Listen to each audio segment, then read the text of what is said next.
And they should be. Last year they finished strong. Ledge, now they're back in the top 25.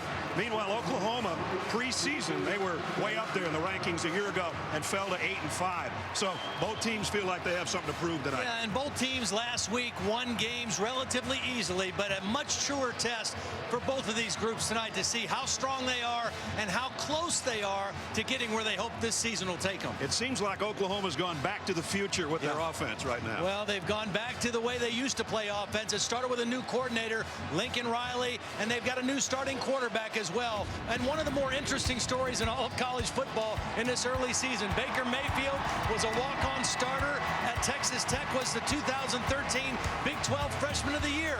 Left there, walked on to Oklahoma, became the starter last week, threw for 388 in his opener. Tennessee's really excited about their entire backfield, and they should be. Well, they ran for 399 yards in their opening win, and it's a three-headed monster. And Oklahoma familiar with one of the guys. Jalen Hurd was the leading rusher last year. He had 97 yards against Oklahoma in Norman last year, but they didn't see Josh Dobbs, and this offense has really hit its stride with him at quarterback. And the newcomer, Alvin Kamara, who came by way of Alabama and Hutchinson Community College, he ran for 144 yards last week. So a very dangerous backfield for the Volunteers. We talked about the feeling around town. We've been here 3 days. It's electric. For more on that, a member of our team, Holly Rowe. Well, Brad, it's hard to believe that in 120 years of Oklahoma football, the Sooners have never played here in Neyland Stadium. Their fans are fired up. There's more than 10,000 Sooners here in attendance, and they are loud and ready to go. We are so excited because this is a homecoming of sorts for a lot of guys from Tennessee. They've never played in front of this many people as well. 40 kids from the Tennessee roster have never played a snap in Neyland Stadium. So 102,455 people are going to be loud and crazy. Both coaches said they have to get off to a faster start. And Butch Jones said he actually cautioned his guys that in their pregame warm-ups, they should not expend so much energy. He wanted them focused and businesslike. We watched, and they did. They were quiet, focused, got to work. But right before they ran out into the tunnel, Kurt Magid got them fired up. Guys, it is so loud down here, 110 decibels so far. It is ready to rock. Butch Jones, a virtual newcomer compared to his counterpart on the other side, Bob Stoops, in his 17th year in Norman. Tennessee won the toss and deferred. So back deep for Oklahoma, Alex Ross and Deron Neal.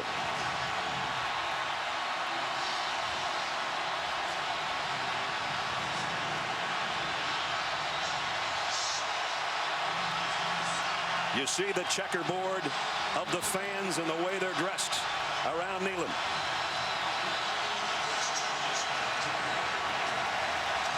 Aaron Medley to kick.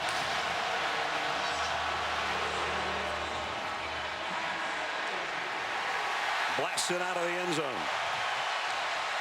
As Oklahoma takes the field, let's take a look at the Chick-fil-A impact players. For Oklahoma offensively, Samaje Perine, a great running back. At one point had the all-time record for single-season yards in a game. Sterling Shepard is their big hitter, almost 1,000 yards receiving a year ago. And the quarterback, Baker Mayfield's going to have to look out for Kurt Magid because he'll be coming around the corner when he comes. I would expect to see Oklahoma try to get their running game going early in this ball game. Only 100 yards on the ground last week against Akron. They have to have better balance in their offense. Nixon and Perine both in there with Mayfield on the first snap from the 25. Play action, the rollout. Throws on the run and incomplete. Intended for Neal. Broken up back there in the secondary. Nice play by Brian Randolph, the safety, coming over the top.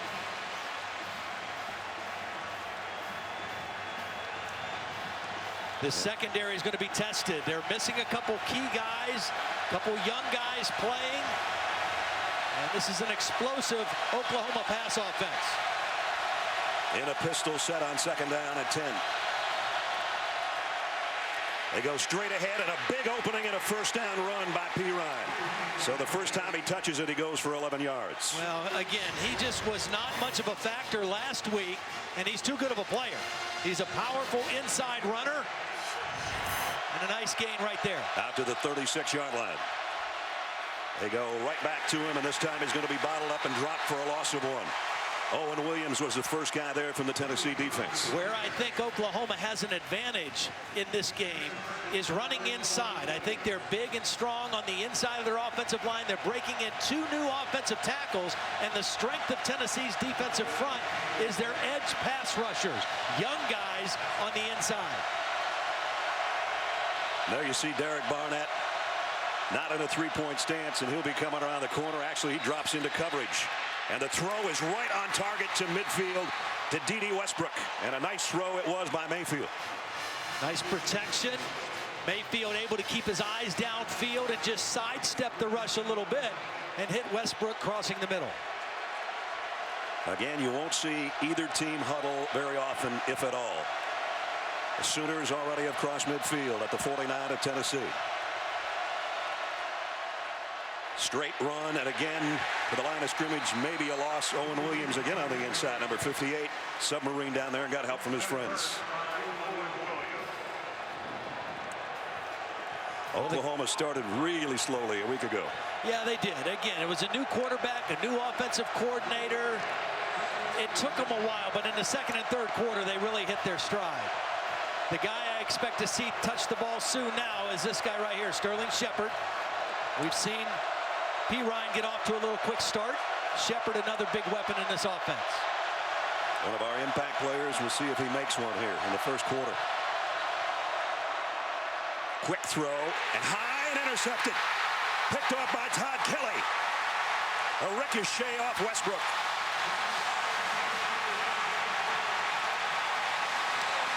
I mean, you could say this is a catchable pass, but for such a short throw, the ball's thrown too high. It has to be down around the numbers area for Westbrook. This ball has got a lot of heat on it. It goes through the hands of Westbrook, and Todd Kelly comes up with a key interception. Could have had it, maybe should have had it. Yep. But Tennessee's got it. Todd Kelly was in the hospital most all of last week with tonsillitis. Got out of the hospital in time to play as a backup last week, starting in the ball game today, and a key play right there. Said he spent most of his time in the hospital on his iPad watching film. Did a good job there to get the interception and get it to the offense. As Hurd stopped after a short gain. Tennessee right around midfield as we take a look at the Chick-fil-A impact players for Tennessee. Offensively, Marquez North did not catch a pass last week. That won't happen tonight. Striker's a great outside linebacker from the rushing spot, and Sanchez had 6 interceptions for OU in the secondary a year ago. On second down, it's the keeper by the quarterback, and Dobbs has got it all the way down to the 35-yard line. Nice job blocking. A little bit of a missed assignment. They block Striker, who's on the end of the line, and there's nobody to fill that gap. Striker had outside contained. Nobody flowed over to that gap, and a good read by Josh Dobbs on his first carry. Pickup of 15 and a first down at the Sooner 35-yard line. Now it's Dobbs wanting to throw. Josh has all kinds of daylight out there. Throws on the run. Incomplete, broken up. It's a nice job by Stephen Parker. Jawan Jennings was the intended receiver. See, last year when these teams met in Norman, Oklahoma won the game 34-10. They didn't face a dual threat quarterback. Josh Dobbs took over later in the year, and he gives them a different dimension with his ability to make plays with his feet and his arm, and we've seen that already. Kamara now in the backfield with Dobbs. Going to be a blitz off the corner. Dobbs comes back the other way on the slant, complete. And it's Jonathan Johnson, and it looks like he's got a first down. Boy, nice job just knowing where the pressure was coming from Dobbs. He didn't panic. He stayed right in there, and he let his receiver clear the dropping linebacker into that open window. The ball just shaded inside the Sooner 25-yard line. Tennessee on a march after that interception by Kelly. Quick wide out screen. Trying to stiff arm his way for extra yards as Johnson, and he did. Nice job to pick up about 7.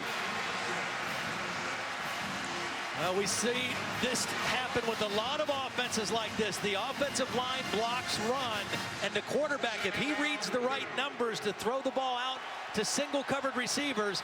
That's what he does. The only guy that makes that decision is the quarterback. A good one that time by Josh Dobbs. Last year in the red zone, Tennessee second in the SEC and fifth in the country. You just saw those amazing numbers, and they're in the red zone now, and that pass should have been caught defensively, getting in the way of the intended pass by Josh Malone.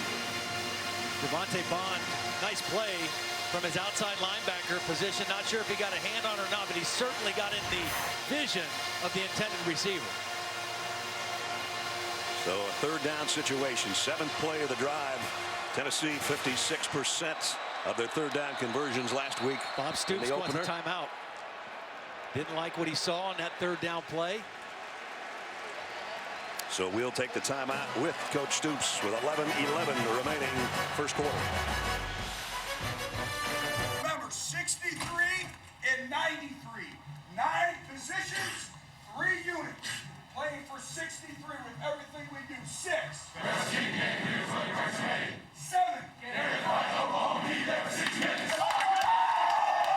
Butch Jones before the game. The SEC on ESPN in the Vols locker room, and now back to the live action with a third down and 3 coming up. Tennessee having picked off a pass and trying to capitalize here early. Hurd to the corner, got the edge. All the way to the 6. It's first and goal. Now this is what makes Tennessee so good in the red zone. Their ability to run the football and a running quarterback. You have to respect everything. This is the wide sweep with the quarterback run option off of it. Good read by Dobbs, keeping it in the belly of Hurd to convert to the first down. All 3 receivers to the left side of Dobbs here on first and goal at the 6. And now it's Hurd trying to go the other way and tries to stiff arm his way back to the line of scrimmage, and Zach Sanchez, the all Big 12 defensive back, wouldn't let him get there. Nice job by Sanchez on a big back, maintaining leverage, fighting off the stiff arm and running him out of bounds. And as Todd said, Hurd is not a little guy. 6'4", about 240. Second down and goal. This is where the running quarterback can come into play. He's going to throw and got a man in the flat, and it's his tight end. Close, but not in. Ethan Wolf, who caught a couple of weeks ago, has got it to the 1-yard line. Well, it looked like he reached that ball to the pylon. Was his knee down first? It must have been the call. Ethan Wolf knows how to find the end zone. That ball got right through the hands of Devontae Bond somehow. Good call. At the 1. Third down and goal. 10th play of the drive. The ruling on the field is that the runner was short of the goal line. The previous play is under further review. So they will take a look at this.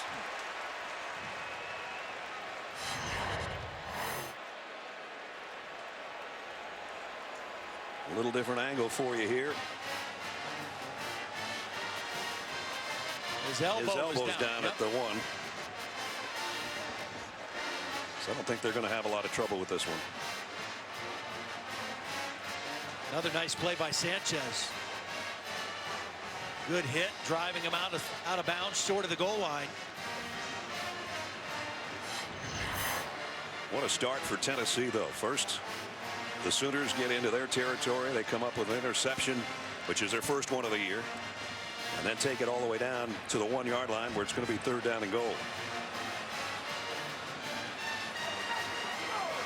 If I'm Butch this early in the game, I'm not sure I'm not thinking 2-down territory right here.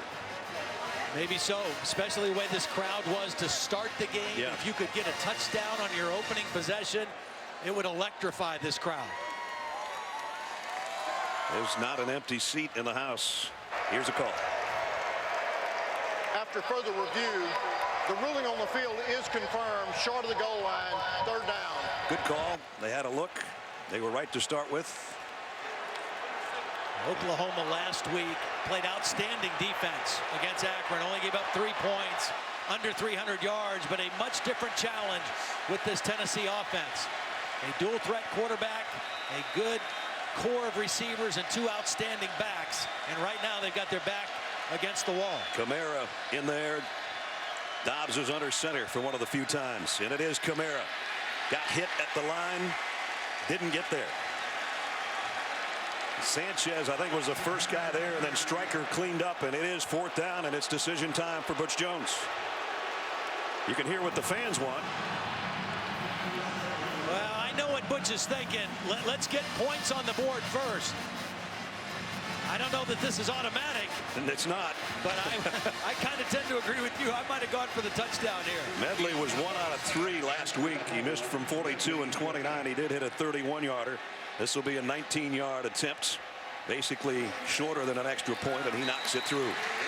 So Tennessee on the board first. They turn an interception into a field goal, and they're out in front 3-0. And in part by Buick, proud partner of the NCAA.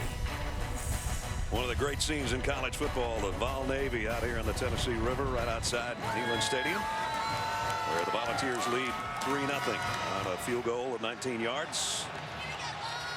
Nice drive by the Volunteers. Good balance. 5 runs, 5 passes. 50 yards in 3 minutes, 10 seconds. I would expect that next time, if they get in the red zone that deep, to see Josh Dobbs carry the football, pick up that extra blocker, knowing that this is a very tough Oklahoma run defense. One of the best in the country last year. They had 1st and goal at the 5 and had to settle for Medley's field goal, and now he's set to kick away to Alex Ross and Deron Neal.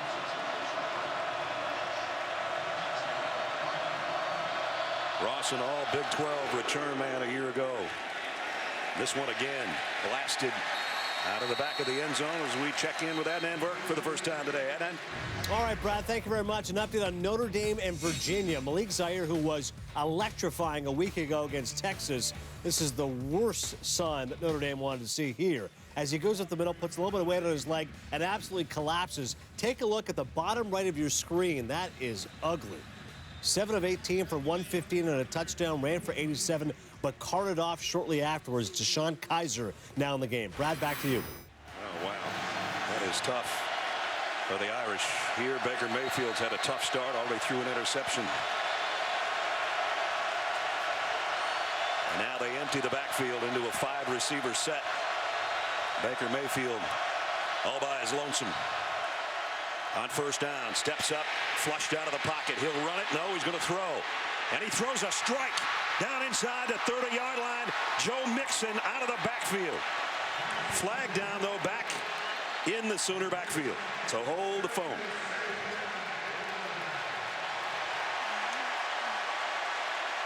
It's all coming back. Yeah, I think they're going to get the freshman left tackle, Orlando Brown, holding on Derek Barnett, who last year set a freshman record with 10 sacks, one of the best pass rushers in the SEC. Offense. Holding. Offense, number 78. 10-yard penalty, replay 1st down. Orlando Brown is going to be a great football player. Very athletic, very big. But he's working against a very quick guy, and when you're playing on the road against a fast edge rusher, you're at a real disadvantage as an offensive tackle because of the crowd noise and the snap count. And there you see the grab around the neck. Orlando, the son of the late Zeus Brown, who played several years in the NFL, played at Peachtree Ridge High School. He was the biggest human being in Duluth, Georgia, I can tell you that, because I lived there. On the ground, only about a yard from Mixon. So a 50-yard difference on the pass play and the penalty. Yeah, that penalty really negated an outstanding play by Baker Mayfield of keeping his poise, leaving the pocket, and never allowing his eyes to lead downfield. That allowed him to spot Mixon behind the defense. Baker didn't want to find himself in this spot right now. 2nd down and 19. Just try to get some of it back. You don't have to try to get all of it back. See if you can get half of it back on this 2nd down play. Again, they empty the backfield as Shepard comes out in a slot to the right side. He wanted to throw it to him on a quick screen, and holy moly, was that blown up by Jalen Reeves-Maybin. Wow. Well, the timing got blown up first because watch Mayfield have to double clutch on this. There was a little bit of pressure in his face. He didn't get the ball out quickly, and that enabled Reeves-Maybin to get there and make the big hit for a no gain. I'm not so sure Oklahoma just won't play it safe here and then punt, because there's not a lot of 3rd and 22s in the book. And again, you've got 2 freshman offensive tackles going against 2 outstanding pass rushers on the edge for Tennessee. And a whistle blows the play dead here. Tennessee takes their first timeout of the half. Timeout, Tennessee. 8:08 remaining, first quarter. Crowd is fired up at Neyland Stadium. Oregon, Michigan State. Leonard Fournette and number 14 LSU face off in an SEC showdown against Dak Prescott and number 25 Mississippi State. 9:15 tonight. Dak Prescott, one of our favorite guys to watch. He can do it with his legs and his arm. Well, I kind of agree with you on this play. I wouldn't be surprised to see Oklahoma run. The crowd is amped up.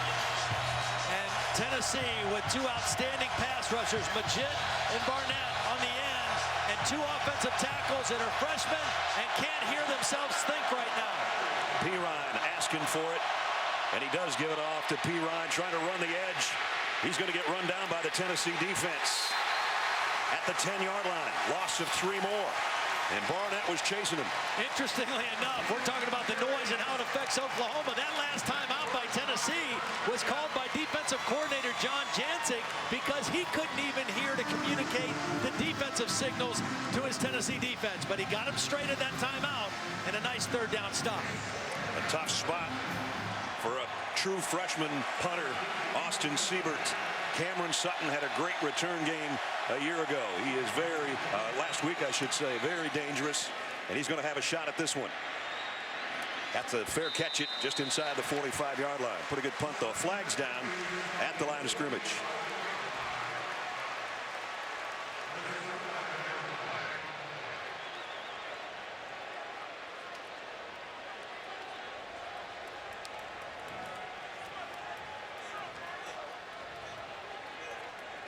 Deciding whether or not we're going to have to do it again. Mike, turn around. There you go. During the kick, holding return team number 34. That 10-yard penalty be enforced from the end of the kick. Tennessee retains the ball, first down. So Tennessee's going to lose some yardage back to the 35. Darren Kirkland with the holding call. Joshua Dobbs, the quarterback for Tennessee. Interesting young guy, 6-1 record in his 7 starts. Tennessee's offense really puts up points when he's out there. Last year led Tennessee to their first bowl win since 2008. I think more importantly, when you get together with him, he's one sharp dude. Yeah. He's a aerospace engineering major. You should see his class load. Holly went to class with him yesterday. I didn't even understand what some of the classes were that he was talking about. Here's a little sweep around the edge and a nice run. It's going to be a first down, in fact. Pig Howard, who didn't play last week due to a 1-game suspension, and that's what he does so well. He can be a running back or a receiver. Well, you talk about fresh legs. Watch this spin move he puts on Eric Stryker, a great player for Oklahoma. Faked right out of his shoes on the spin move, and Howard advances and gets that yardage back from the penalty. So first down at the 47. Jalen Hurd has been unable to get too much going except that one run on the corner that got him down first and goal. He might get a pitch here. Nope, Dobbs is going to keep it. He's going to lose 2. Eric Stryker hung with him on the corner. Boy, good tackle. Well played by Stryker. You know, you kind of get in a little cat and mouse game there with the quarterback and that edge guy. And that time Stryker beat Josh Dobbs. There's Josh's mom, Stephanie.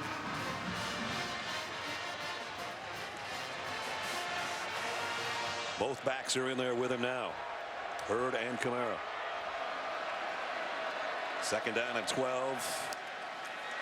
Dobbs under pressure and has to throw it away. He was outside the tackle box and the ball crossed the line of scrimmage, so that's why there's no intentional grounding. There was no Tennessee receiver in the area, but he cleared the tackle box. So it brings up a 3rd and long for the Volunteers. Mike Stoops, the defensive coordinator for Oklahoma, a new twist for him this year. He's up in the press box. They feel like it's aiding in their communication, getting calls in faster. They also have a new defensive back coach, Kerry Cooks, who was at Notre Dame, doing a nice job keeping the back end together. On 3rd and 12. Dobbs again flushed out of the pocket. Now he'll run with it. Heading to the sideline. He's over the line of scrimmage, isn't he? I thought he was. And I don't see a flag. I think they're going to throw it late, possibly. He looked like he was 1.5 yards over the line of scrimmage when he let go of that football. It's good defense by Oklahoma. Devontae Bond was the first guy to create pressure to flush Dobbs out of the pocket. And then when Dobbs started to scramble, they didn't lose their coverage and their leverage down the field.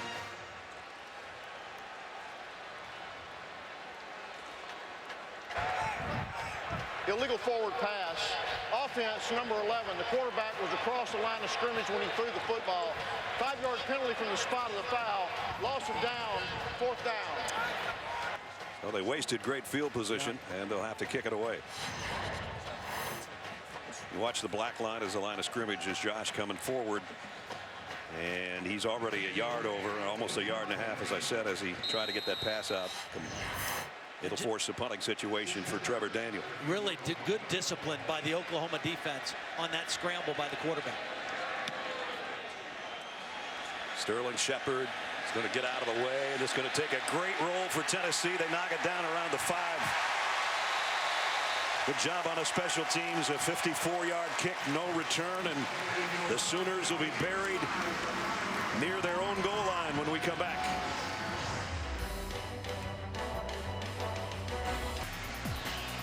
Right now, you're watching Baker Mayfield have a little bit of a struggle here in the first quarter. Last time he played in front of this many people, 100,000 plus, was at Texas, and he was sacked 7 times and threw 3 picks. Not off to a great start here today, and the field position's not helping him much. Well, they've run 9 plays in their first 2 drives, only 21 yards.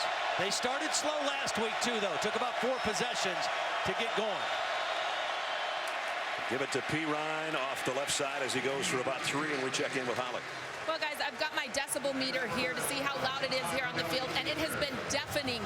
It is about 114 decibels. Just to give you some context, a sandblaster is 115, a jet engine is 140, so it is so loud I saw them passing out earphones to the workers around here because it's pretty deafening. I could barely hear Todd at the beginning of the game either.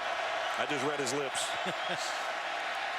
Mayfield throws on the run, throws a strike out for a first down if he's inbounds to Deron Neal, and I guess he is. Again, nice job by Mayfield keeping his poise and his eyes downfield when he's flushed out of the pocket. I like the moxie of this guy, just his body language when you see him, when you see how he interacts with the players. And remember, he was a walk-on. He just showed up at Oklahoma. He wasn't recruited by the Sooners. The previous plays under further review.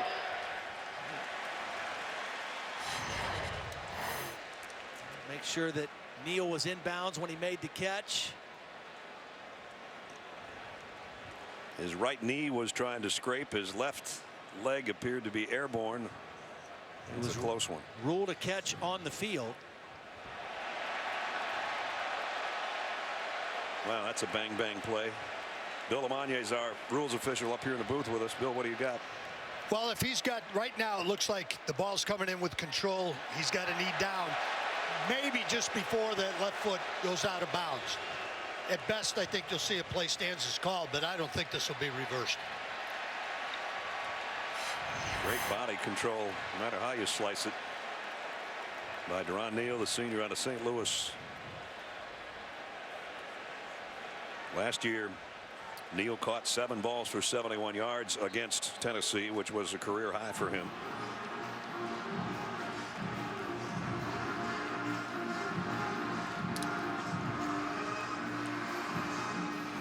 Sooners had 539 yards of offense a week ago, 439 of that through the air. And today they've struggled both throwing and running against this Tennessee defense.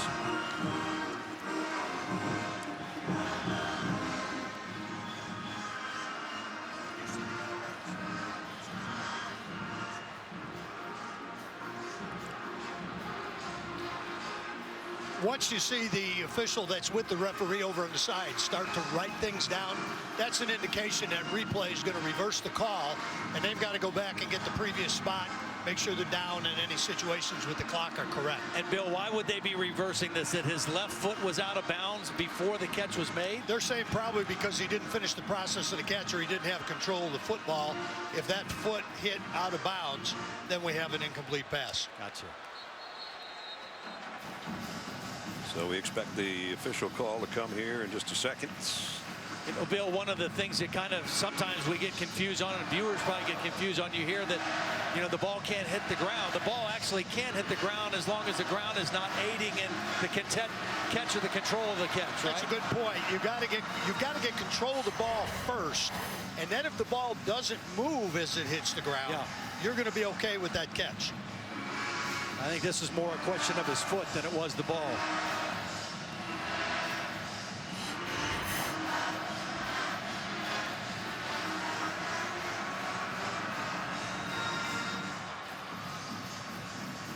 So Mike DeFee's waiting, and so are Butch Jones and Bob Stoops and about 103,000 of our friends.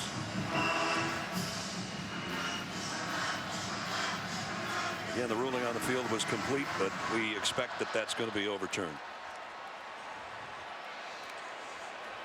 You know, this is a big call for Baker Mayfield, because potentially instead of a first down, it's going to be another third down passing situation against this Tennessee rush. Umpire having a chat with Butch Jones on the Tennessee sideline. You know, the last time I think, Brad, that we saw Oklahoma. After further review, the receiver did not have possession when his foot landed out of bounds. It'll be third down and 7 at the 9-yard line at the right hash. That's a huge difference for Oklahoma. Instead of 1st and 10 and some new life, 3rd and 7 at the 9, and all of a sudden this crowd will get amped back up again. And so will Derek Barnett and Majid and the rest of the crew on that Tennessee defense. The guy you got to keep an eye on here for Oklahoma is Mixon out of the backfield. Excellent receiving skills and a quick guy to get the football to. Mayfield near his own goal line. Fires near side into some traffic. And it's intended for Deron Neal. That's a ball that needs to be caught if you're Oklahoma. Your quarterback throws in traffic, but he throws with confidence over the underneath defenders. And Neal, obviously distracted by those 3 orange jerseys and flying arms, can't secure the catch. Second straight 3 and out for the Sooners. And again, Siebert, the freshman, set to kick. Cameron Sutton had to fair catch the last one. He's back at his own 45-yard line.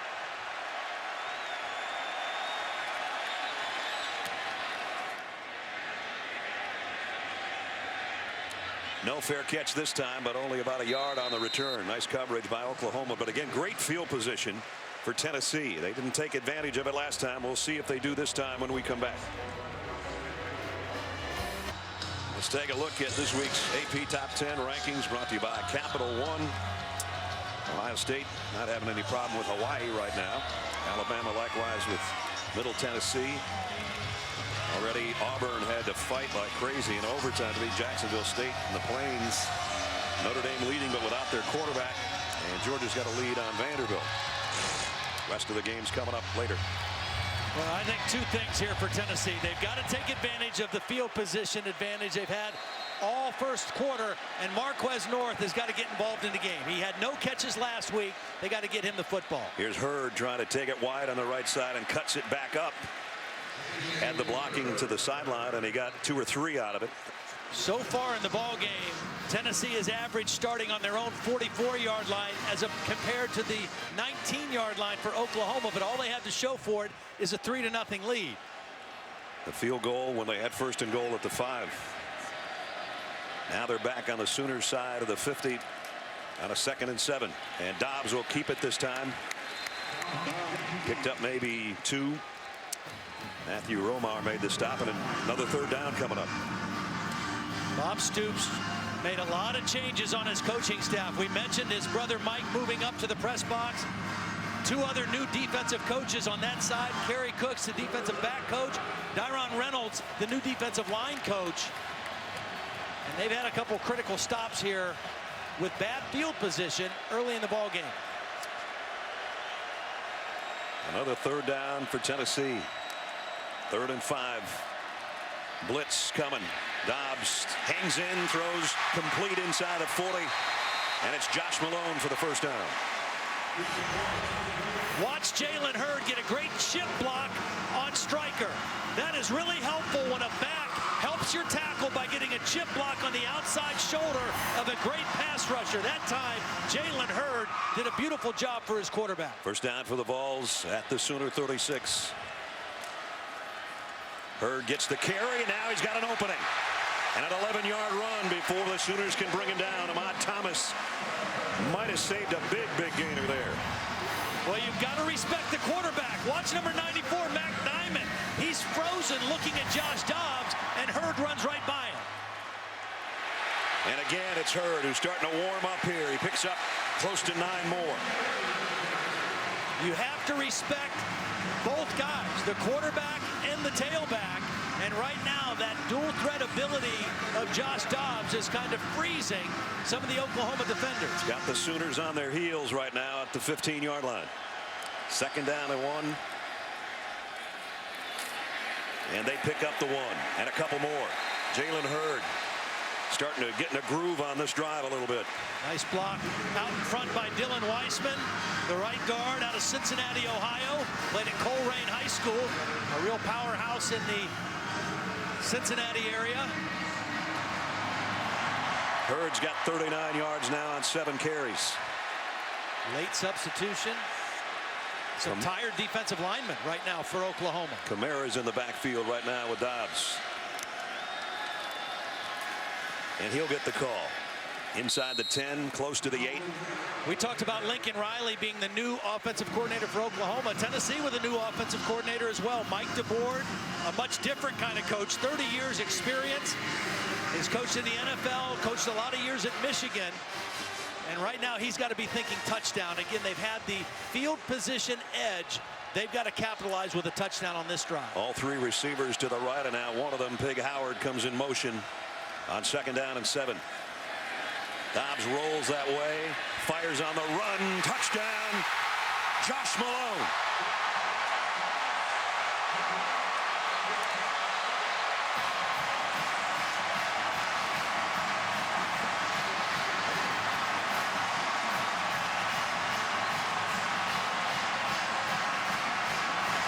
Great job by Alvin Kamara, the tailback, with the block on Stryker.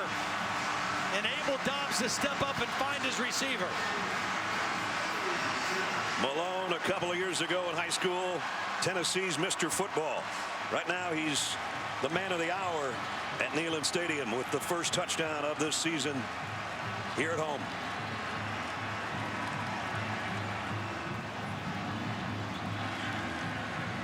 Aaron Medley in for the point after.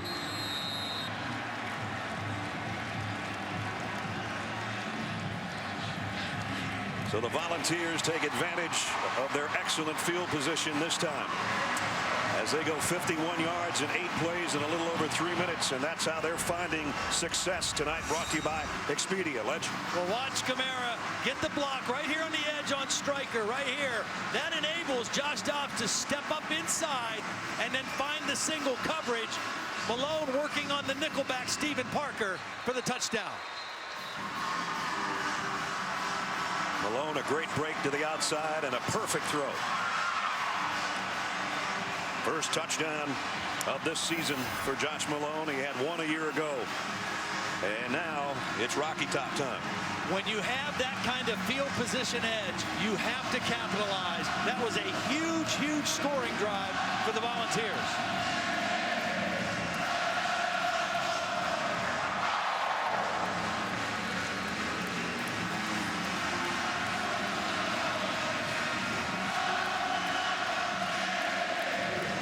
If you're Oklahoma, you want to have an answer pretty soon in this place. Baker Mayfield knows that. Medley again blasts the kickoff out of the back of the end zone. 3 kickoffs, 3 touchbacks. Oklahoma will have it down 10 after we check in with Adnan Burke. All right, Brad, thank you very much. Taco Bell studio updates. We told you earlier, Malik Zaire out of the game, and here comes Virginia. They have taken the lead. Last time Virginia beat a top 10 team was in 2005. They're on the verge of doing so with 1:54 left to go, leading it 27-26. A tight one continues over on ABC. Brad, back to you. Thanks, Adnan. I don't know if it was Danny Cannell with those guys. Danny picked Virginia today. Somebody, one of our crew did. One of Adnan's cohorts up there. Be a good call if it holds up for the next 154. Here we got 1:56 left in the first quarter, and much like a week ago, the Sooners are struggling early. They're going to go back 5 yards to start. Movement by D.D. Westbrook on the outside. False start. Offense. Number 11. 5-yard penalty. First down. They're a little discombobulated right now. We just showed you that graphic. The first 6 possessions last week against Akron, they stumbled out of the gate. But that was Akron. This is not Akron. Tennessee with a 10-point lead. Oklahoma has to think about getting some first downs right now. You got to quiet this crowd down with some yards here. If you're Oklahoma, they'll try to get it on the run. They did get 5 of it back. Perine takes it out to the 25. Yeah, no time to panic and no time to abandon your run, because you've got 2 of your best players are your 2 backs. Empty backfield. Mayfield to throw. They'll have to do it on the run again. He throws this one in the dirt. Perine's the closest guy there, and it's 3rd down and 10. There's no foul for intentional driving. There's a receiver in the area. 3rd down. That's Trevor Knight, who was the MVP of the Sugar Bowl we did a couple years ago. He struggled last year, lost his job, still one of the captains of the team. And he's looking on and hoping that Baker Mayfield can get something going here. 4 wideouts, 3 to the top of your screen. 3rd down and 10, and I think you can hear the noise that Mayfield is dealing with. Screen pass. Perine. Not going to get there.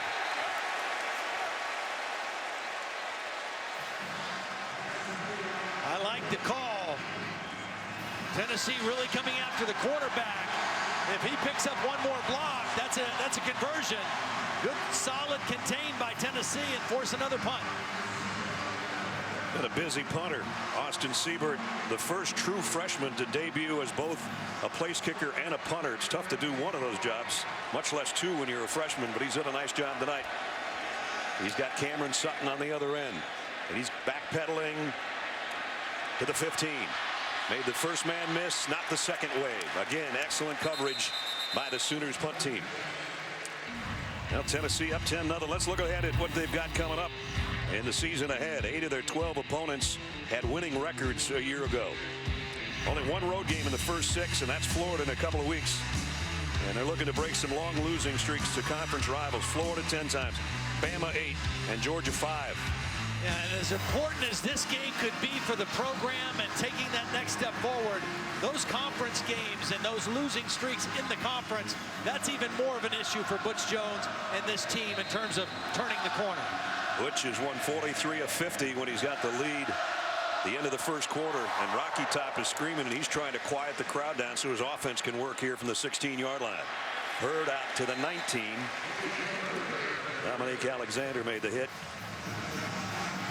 Jalen Hurd had 4 100-yard games last year, including 122 against Iowa in the bowl game. Had 97 yards against Oklahoma in Norman, the most yards that Oklahoma gave up to a runner last season.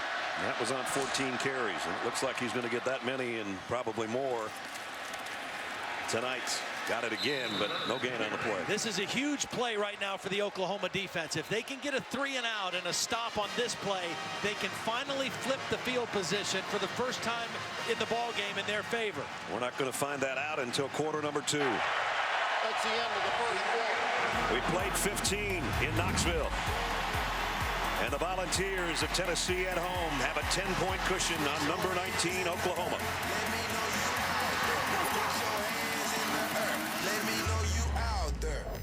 These fans got what they bargained for a quarter at least. A 10-0 lead as we head into quarter number 2. Brad Nessler, Todd Blackledge, Holly Rowe, and our ESPN crew at Neyland Stadium in Knoxville. Trevor Knight's warming up. I don't know if that means anything or not. We'll see. Well, the guys that are counted on to make big plays for this Oklahoma defense, Devontae Bond 23, Eric Stryker 19. They could use a play right here. Josh Dobbs in the gun on 3rd down and 6. Stryker's coming from the inside. Dobbs throws it in the turf. I think they wanted to have screen pass, and they had it blown up in their face. Well, that shows you the experience of Eric Stryker. He was coming on a blitz, and he knew as soon as he was unblocked, he read screen and dropped back into the line of scrimmage. Watch Stryker as he comes on the blitz. He smells out screen right away with Kamara and kind of slows down, and well read by the Oklahoma defense. Trevor Daniel to punt. That's Sterling Shepard back for the Sooners.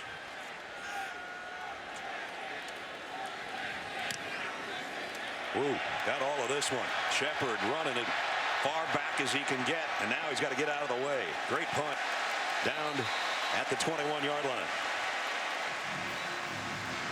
58 yards and no return.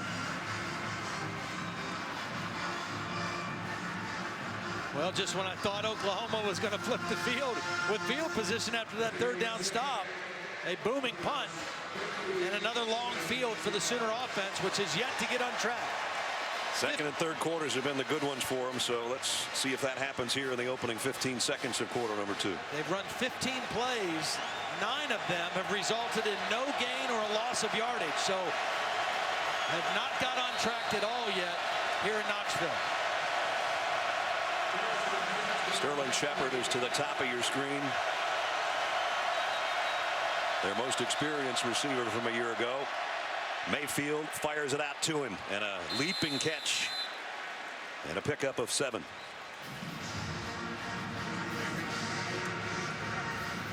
Shepard is a guy who, when healthy, is a big play guy. Last year, he had a nice season, but the last 6 games he was hampered by injuries, kind of hobbled down the stretch and wasn't nearly as productive.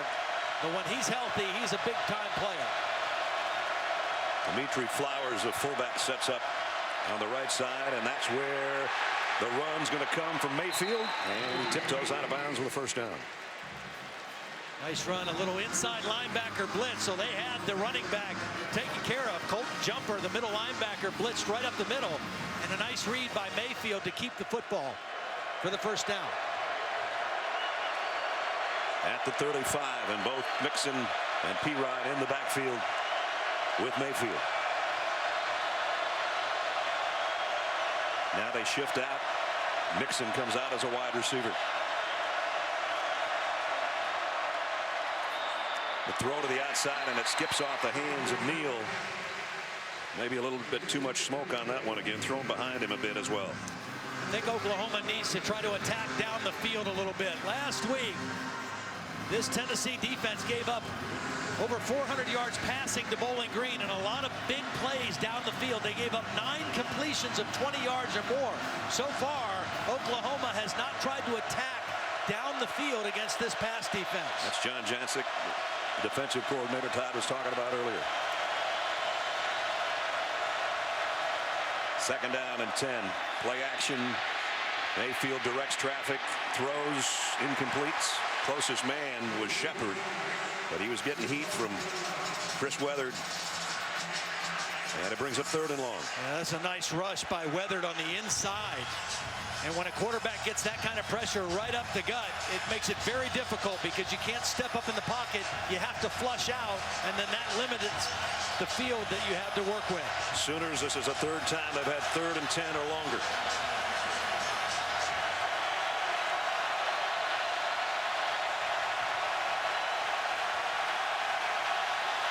Having trouble hearing. Going to have to hurry on the play as well. Mayfield's going to air it out long. Incomplete, intended for Shepard. Emmanuel Mosley was right there with him stride for stride. Mosley did a nice job knowing that he had the sideline to help him. And if a receiver allows you to just run him to the sideline and work him out, then you have the upper hand as a defender. I mean, that ball has to be absolutely perfectly thrown for Shepard to even have a shot to make a catch. Siebert's done a nice job keeping Cameron Sutton from having any kind of impact as a return man. This one's high and short, and everybody needs to get out of the way of this thing. Oh, takes a great bounce for Tennessee. Only a 20-yard punt that time. And Tennessee again, as they have all night long, will have excellent field position when we come back. Eric Stryker had some words about the SEC. His quote, you know, I don't know why everybody is blowing you know what up there, you know what. He is very upset that the SEC gets so much love. He wants them to have to prove it on the field. They beat Tennessee last year. Now, he did put his money where his mouth is last year. He had a terrific game against Tennessee, but Butch Jones blew up that quote, guys. It was not just bulletin board material. It was in the weight room all over the complex, and it wasn't just laminated. It was like in its own special frame. They made a big deal of that quote. They said hashtag motivation. Mike Stoops said, oh, we don't worry about Eric. He usually backs up what he says. Dobbs to throw, and great throw it was down to Josh Smith, and a first down at the 36-yard line, and flags down. There's bodies all over the place. Well, right now, the balance of the Tennessee offense has this Oklahoma defense back on their heels. And a guy like Eric Stryker, as good a player as he is, when he is guessing and hesitant whether it's run or pass, you put him at a disadvantage. And Tennessee's balance right now has the upper hand. The ruling on the field was the runner's forward progress was stopped. Personal foul, face mask, defense, 15-yard penalty from the end of the run, automatic first down. Wow. Not only a big play, but a big penalty. They've been running so well, they go play action to get the good throw down the field, and then there's the penalty at the end. Jordan Thomas, number 7, trying to rip the ball out, instead almost ripped the helmet off. Both Hurd and Kamara in the backfield, and now Hurd gets a call right up the middle. Jalen Hurd all the way to the 5.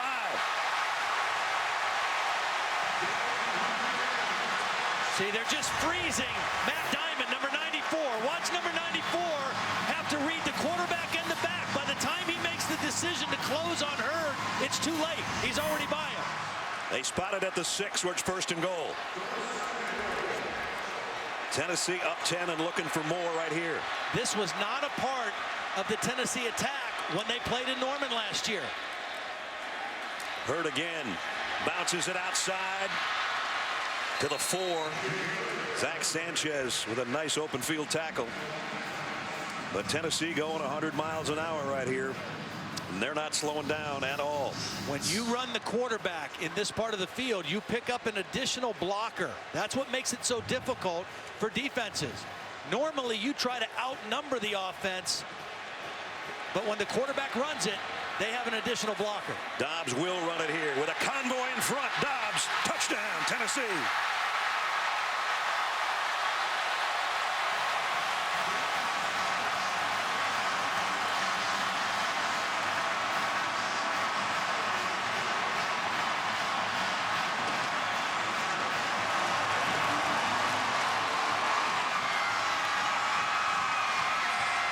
Second rushing touchdown of the young season for Josh Dobbs from 4 yards out.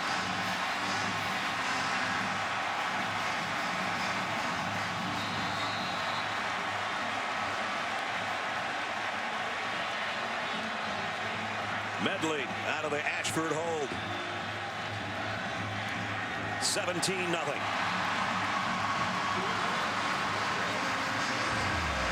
The leader of the Volunteers had that one all the way and knew he had it as he cruised to the corner. Touchdown Tennessee in a big lead. DirecTV takes you inside the drive as we look at that Tennessee touchdown. Well, Jalen Hurd has 60 yards, so the fake is going to hold the defense. Tennessee's going to pull both guards and then run the quarterback, and that's going to leave one defender on the backside looking at 2 big bodies running at him. No help for Jordan Thomas. And Josh Dobbs easily into the end zone, but the running of Hurd set that play up at the goal line. But again, field position, Brad. Tennessee had bad field position and a great punt. Oklahoma, a poor punt, 34 yards difference. Tennessee uses a short field and scores again. Aaron Medley hasn't allowed a run back on a kickoff so far tonight. Ross and Neal in a tandem at the 5. This one might be returnable. Little hesitation, and Ross brings it out. And he doesn't make the 20, and there's a flag on top of it. Yeah, illegal block in the back by Dimitri Flowers. There comes bad field position again. That was an easy call to make. During the return, illegal block in the back. Return team number 36. Half the distance to the goal from the spot of the foul. First down. Let's check in with Adnan before the next snap. Brad, Danny's appreciative that you knew that he called Virginia over Notre Dame, but here come the Irish. Deshaun Kaiser to Will Fuller. His 19th touchdown the last 2 years, the most in the FBS. They went for 2, and it was good. 12 seconds left. They roar back for the win despite the loss of Malik Zaire, 34-27. Brad? Good game. Here it's all Tennessee. Oklahoma's got 50 yards of offense and 4 punts. And again, they start inside their own 10-yard line for the second straight time at the 8. Play action. Mayfield's going to air it from his own goal line, and incomplete. Intended for D.D. Westbrook. You know, Butch Jones talked about, and all coaches talk about this, having to make great improvement from game 1 to game 2. In game 1 against Bowling Green, they gave up 30 points, but more alarming, over 400 yards passing to Bowling Green. So far in the game tonight, their coverage has been more sound, their pass rush has been consistent, and Oklahoma has not been able to generate anything on offense. Mixon, the tailback, is actually standing in his own end zone. He'll get the carry, and he got popped at the line of scrimmage and bounced it outside. Good run by Mixon out to the 14-yard line. Looked like that was going to go for nothing, and he got 6 out of it. And this is where, if you're Oklahoma, you need your quarterback to find a way to make a first down here. You've got to do something to turn the tide in this game. And it starts by making first downs. Don't worry about touchdowns yet. Worry about first downs. It's been 5 years since they rallied from this big a hole. Big 12 title game against Nebraska. Huge third down here, even though we've still got 11 minutes and change left in the second quarter. Clock winding down, play clock at 4. The run is Mixon's again, and he got the corner. Best run of the night so far for Joe Mixon. Boy, really nice job by Mayfield getting the play communicated, and then watch D.D. Westbrook, number 11, out on the perimeter, holding his block on Sutton. That allowed Mixon to get to the corner and tack on extra yardage. Nice audible at the line of scrimmage by Mayfield. Now it's Samaje Perine, and he takes some volunteers with him for a 5 or 6. This is an offense. Even though you've got a different coordinator and a different style, you've got backs that can really play. They averaged over 261 yards a game rushing last year, best in the Big 12. You can't go away from that even when you're behind. It's the most yards they've ever rushed under Bob Stoops in his 16 years. Nice play by Kurt Magid, dropping Perine for a loss.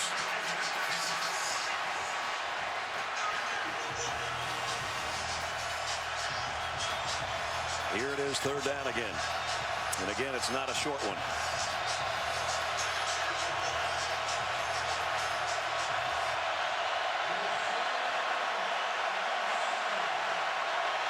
Fans not making it easy on the Oklahoma quarterback. Quick throw to the outside on a little slip screen. Not going to get the first down, but out to the 40 goes Mixon, where it's 4th down and a long one. I don't think you can gamble in your own territory. Not on the road. Bob Stoops is not one to shy away from a fake punt when the situation calls for it. Good point. But you're on the road and you're down 17. Pretty tough to make that call right here. I'm not sure if you want a freshman faking a punt anyway. Siebert's last one was short. This time he got away a beauty. Great fake job by Sutton, but the ball's going to die at the 5. Sutton came up like the punt was going to be short. Perfectly located as it bounces at the 5-yard line.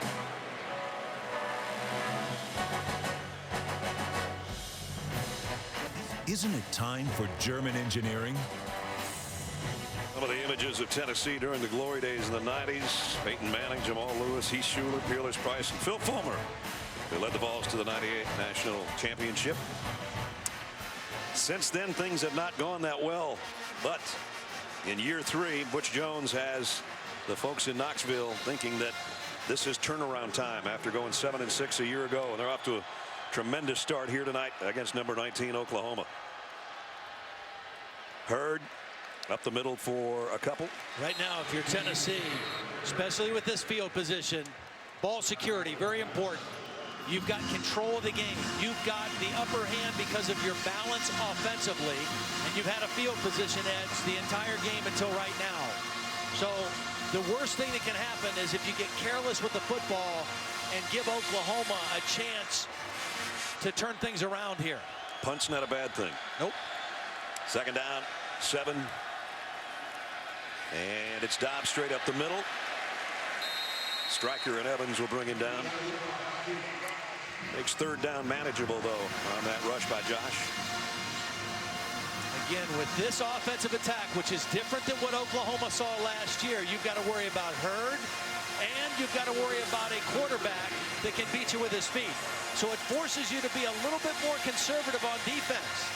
You can't just pin your ears back on a 3rd down play. You have to be aware of the quarterback's running ability. Looks like they're a little confused on the alignment here. Pig Howard was asking for the play call. Now they rush Josh Malone across the field. So 3 guys over there. Dobbs throws across his body, incomplete.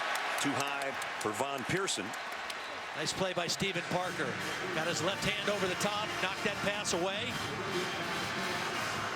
Parker, they think, is going to be a star and maybe one of the best safeties they've ever had out of Jenks High School in Tulsa, Oklahoma, one of the powerhouses in that state. Alan Trimble, their head coach, has won about 1 million state crowns, I think, somewhere around there.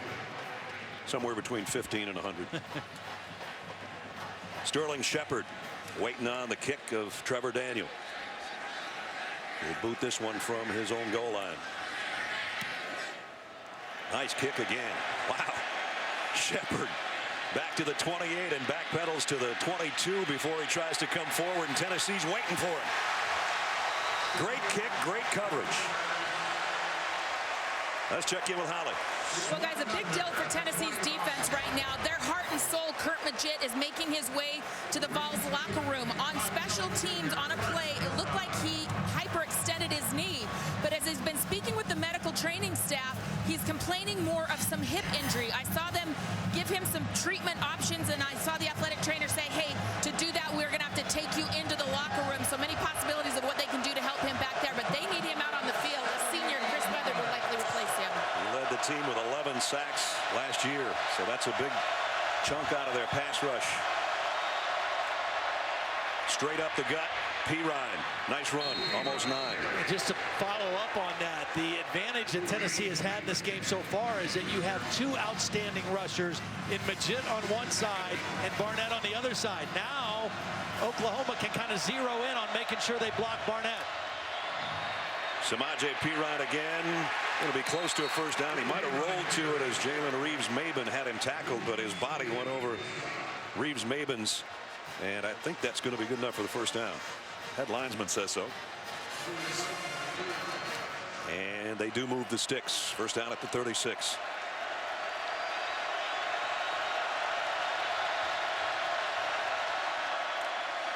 Mayfield, play action, throws a rocket out in the flat to Deron Neal. Best throw and catch so far in this game for Oklahoma. That is a long throw from the left hash mark to the right sideline, and he's got to get it over and underneath zone defender. Watch him throw it right over the corner before the safety can come over. Beautiful throw by Mayfield. This is only the 3rd play in Tennessee territory for Oklahoma, and the previous 2 were at the 49, which is basically midfield. So this is their deepest penetration. P. Ryan got a couple more. We're down to 6:40 remaining in the half. And the first possession that Oklahoma has started to show some semblance of offensive balance and continuity. That's Lincoln Riley, new offensive coordinator, last 5 years at East Carolina, record-setting numbers with the Pirates there. And his offense, the air raid attack, has quite a tree of coaches in it, starting with Hal Mumme back in the day. Mayfield blitz, got away from it somehow. Gets what he can and gets out of bounds without any further harm. Colton Jumper came unblocked on the inside on a middle linebacker blitz, and Mayfield somehow escaped and then turned a negative play into a positive.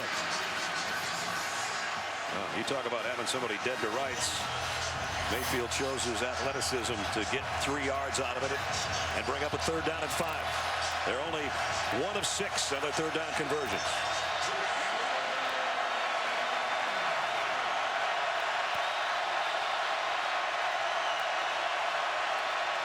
Tennessee's offsides, weren't they? Mayfield's got a free play. Just overshot.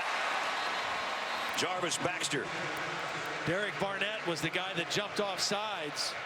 One of their best pass rushers. I think the guy on the other end jumped too. Smart decision by Mayfield going for a big play. He had Baxter open. Offside. Defense, number 9, in the neutral zone at the snap. The 5-yard penalty results in a 1st down.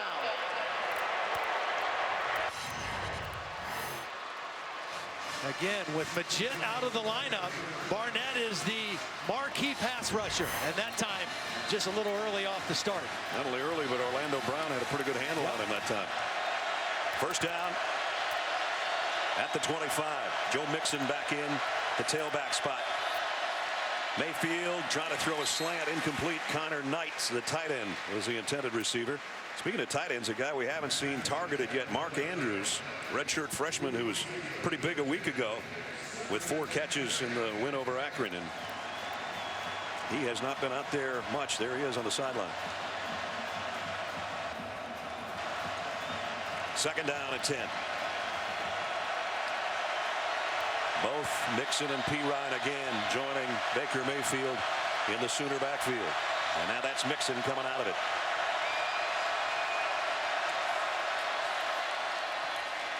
The keeper by Mayfield. Got some blocks on the corner. Tough run. Got down around the 18-yard line. Still going to be a 3rd down.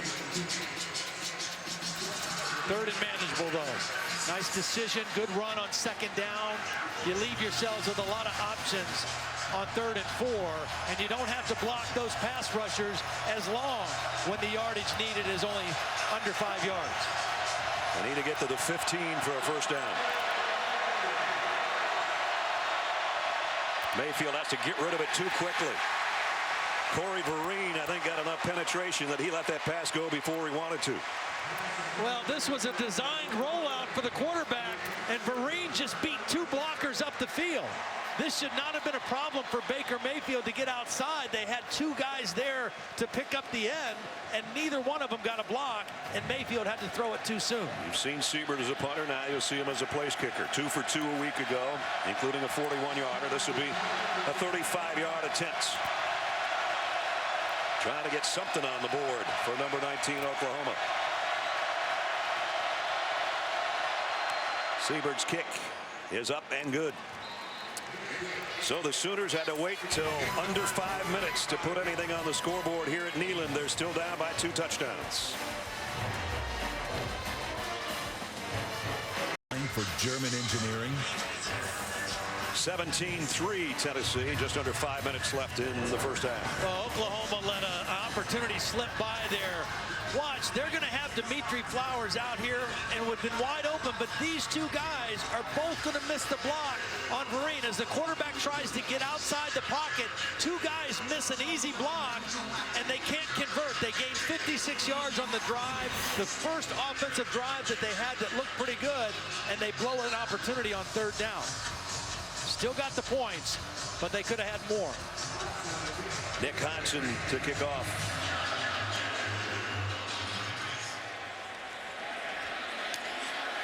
Evan Berry took it from about 4 yards deep. And Berry out across the 25, near the 28-yard line. Take a look at the quarterback comparison so far. Neither one has lit it up as far as throwing the football, but Josh has had a much better night so far. Yeah. Well, that running game, and it's not a lot of yards, but it's been enough to give balance to the Tennessee offense. Now, that last possession was the most balanced that we've seen out of Oklahoma, and maybe a sign of more promising possessions coming up. 103 yards rushing in the first half for Tennessee. Rodney Anderson on the special teams is the guy shaking up for Oklahoma. And they're working on his lower left leg.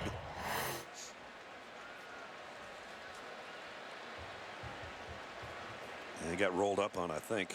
Yep. That's friendly fire there on special teams. We got a moment here, and let's get an update from Adnan back in the studio. All right, Brad, thank you very much. Toledo and Arkansas over on the SEC Network, down by 6. Brandon Allen, the intended target is Hunter Henry, who went to high school at Pulaski Academy, 5 miles from the stadium. No good. However, looks like Arkansas is going to get the ball back. They're down 16-12 with 52 seconds to go. Could be a major upset brewing. Brad, back to you. And what is going on today? Jackson State had Auburn on the ropes until the last 35 seconds in SEC play, and now Arkansas might get picked off. Here, Tennessee doing what they wanted to do, was facing a top 20 opponent in Oklahoma, and they've controlled this game through the first 2 quarters so far.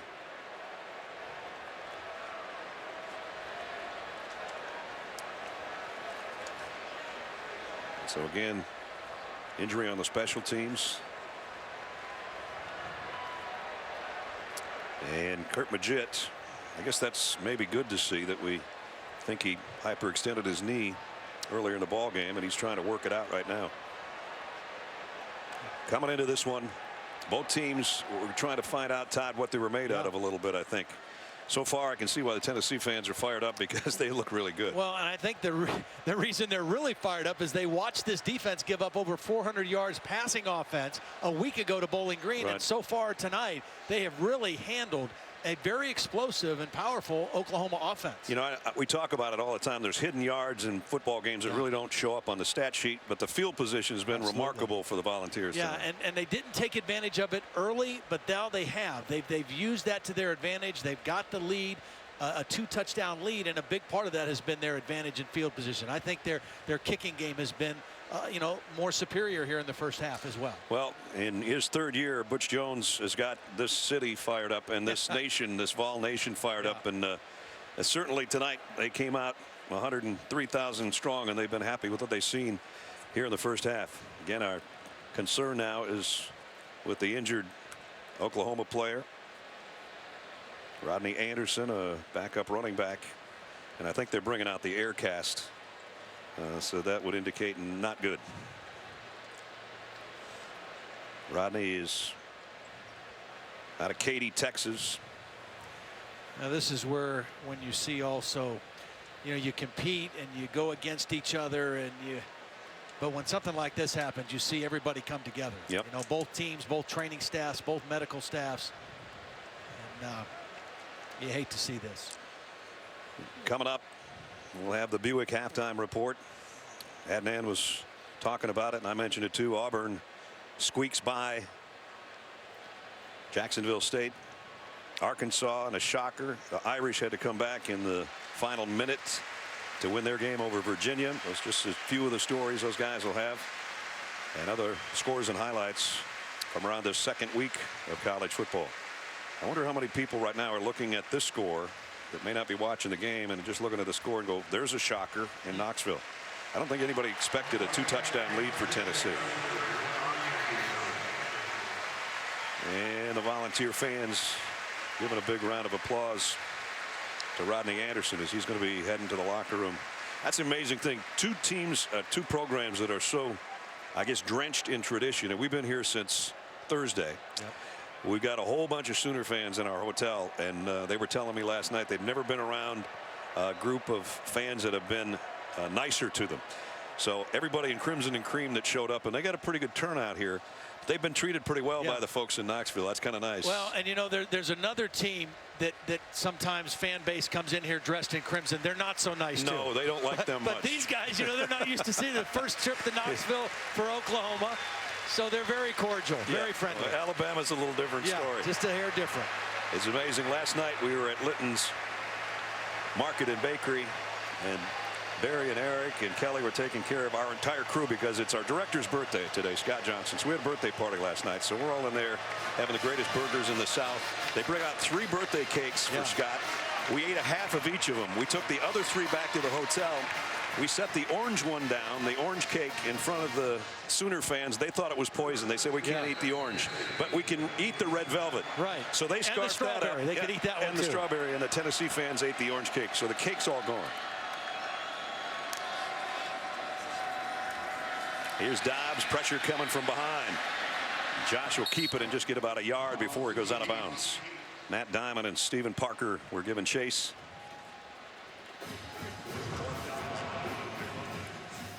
We met with Josh Dobbs yesterday. His entrance to our meeting was maybe the most unique and interesting that I've ever seen. Yeah, me too. In a quarterback meet or a player meeting. Came in on, I don't even know what that thing was called. Looked like something out of Back to the Future. Here's a straight ahead run. No gain for Kamara. Some kind of a scooter, motorized type. Kind of like a Segway, only didn't have a handlebar. He just came in like he was gliding into the meeting. Yeah. Says he saves his legs that way going around campus. Pretty cool customer, that's for sure. Take care of the football right here. Again, your team's in control, and you're going to get the football to start the 3rd quarter. So be smart with the ball right here, Josh Dobbs. 3rd down at 7. Steps up in the pocket. Not smart with the ball. I think his teammate got on top of it, though. He fumbled it. And it looks like Ethan Wolf, the tight end, covered it. Well, we've been talking about Devontae Bond being a big-time player. Watch the quick rush off the edge. He gets there, working against a tight end. That's a hard assignment for a tight end to try to block a good speed rusher. Devontae Bond at 245 pounds and quick, very powerful, and he just overpowered Ethan Wolf to the quarterback. First sack of the game will force a punt here for Tennessee. Trevor Daniel, as you look behind him. That was almost exactly what Tennessee did not want. On the bounce, Shepard got it at the 28. Nice return across the 40 out to the 44. So this is going to give Oklahoma a chance now. 3:05 remaining. And they still got a couple of timeouts left. Coming up Monday, we've got a double for you football. It's only one Monday night, but it's 2 Monday night games. Starting off the Eagles and the Falcons at 6:55, and then it's the Vikings and the 49ers. Check out the Sooner alumni on Monday night. Sam Bradford, the new guy, Heisman Trophy winner at Oklahoma. DeMarco Murray led the league in rushing last year. And then in game 2, another great one from Oklahoma, an All-American in Adrian Peterson, who is back after missing almost all of last season due to a suspension. Talking the other night, when we did Oklahoma's games when Bradford and Murray were on the same team, that was as good of an offense, maybe the best offense that I've seen in college football in a long, long time. I think they had Jermaine Gresham at tight end too, didn't they? Throw over the middle is a perfect strike, and it's Sterling Shepard with a first down. So Oklahoma picks up 15. They're right back in Tennessee territory. And plenty of time to get on the scoreboard again here before halftime. A touchdown would be huge, but any points would be good. First down at the 41. Draw play. And Mixon got about 5 more. Plenty of time with 2 timeouts remaining. Took that one, the first one, early in the first quarter. Again, key to remember, Tennessee playing without one of their real leaders and best pass rushers, Kurt Magid, as we see some substitutions along the defensive front. But Magid now on the field, and that's a big loss for the Tennessee defense. Kind of looks like he's trying to talk his way back in there. 2nd and 6. Mayfield, quick throw. This one in some traffic. No flag. Knocked down Deron Neal, the intended receiver, and Mosley was right there with him. Tennessee's coverage has been really solid tonight. The guys that I expected to see Oklahoma go after is that guy Emmanuel Mosley and stay away from Cam Sutton, and also the starting nickelback Malik Foreman, number 13, who is starting for the first time this year because of some injuries, and so far they've all held up. Big third down for Mayfield. And was there motion? Yep, left tackle. False start. Offense. Number 78. 5-yard penalty. Third down. And when Orlando gets that body, 342 pounds, moving in the wrong direction, it's hard to put the brakes on. And you could see his left guard, Jonathan Alvarez, telling him, just look at the ball. Just keep your eyes on the ball. You'll know when to start. But the difference between 3rd and 6 and 3rd and 11 is pretty big because of the pass rush and how long you have to hold on to the football. Saw the Volunteer sideline getting the crowd into a frenzy.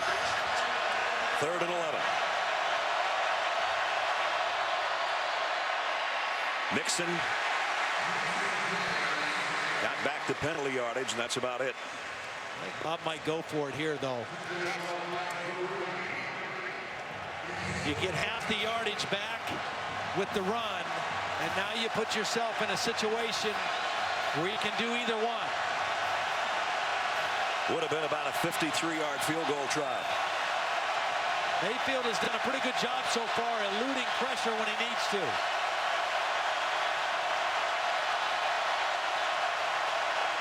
Fourth down, blitz coming. Mayfield again intended for Shepard, and again Mosley was there. Tennessee takes over on downs. Really good coverage. The ball was a little bit behind the intended receiver. If this ball's out in front of Shepard, it's a catch. It was a little bit behind on the back shoulder, and Mosley was able to strip it out.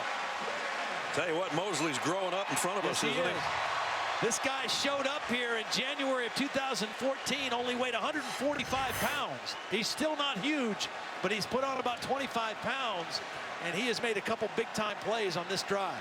Now, Tennessee has 2 timeouts and a minute 26 to work, and not bad field position again. Their own 36-yard line.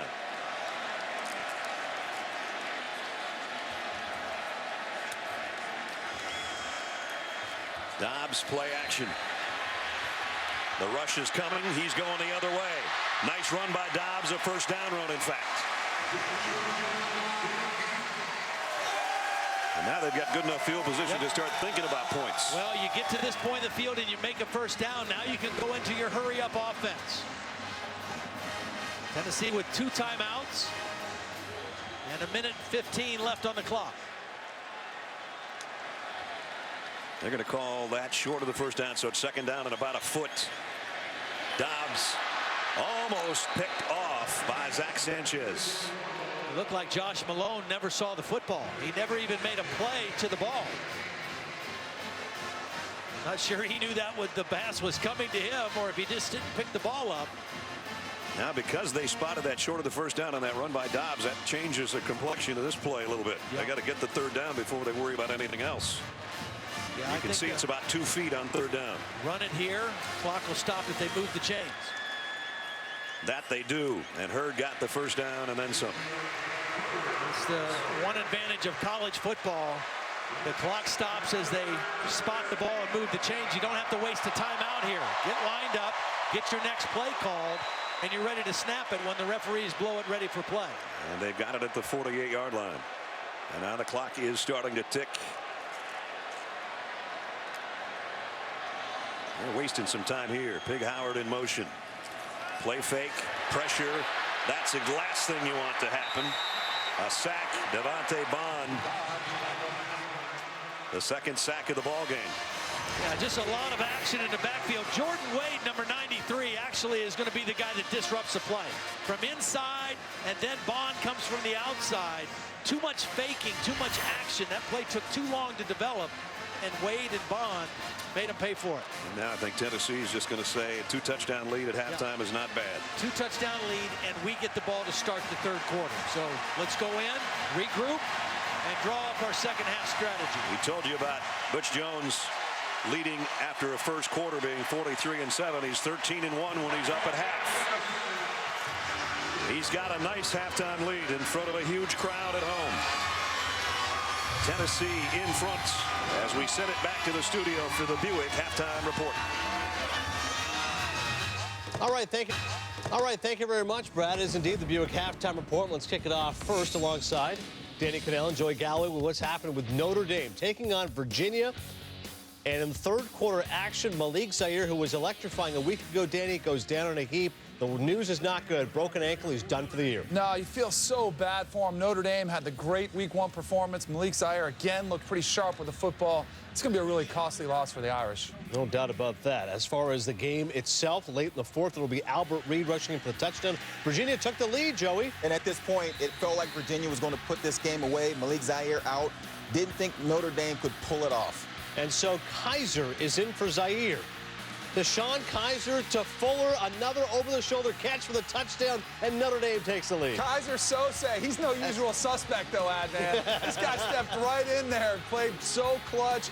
A miracle throw at the end of the game to silence the Charlottesville crowd. How do you let Fuller beat you at the end of a game? Yeah, he's too good to leave man-to-man. Get Kobayashi and Mr. Redfoot involved with Kaiser. We'll have some real issues. Meantime, Toledo taking on Arkansas. Third quarter action, Toledo's up 9-7. Davian Jones-Moore, 11-yard touchdown, and Toledo was up 16-7. Arkansas down by 6. Brandon Allen to the end zone, but it's incomplete. And this was a problem for Arkansas last season. Couldn't make a play in the pass game when they needed it in close games. And so, Brett Bielema is wondering what is going on with his offense. Failing to convert late, 16-10. It is indeed a final. The first big upset of the day. In fact, this is how it ended moments ago.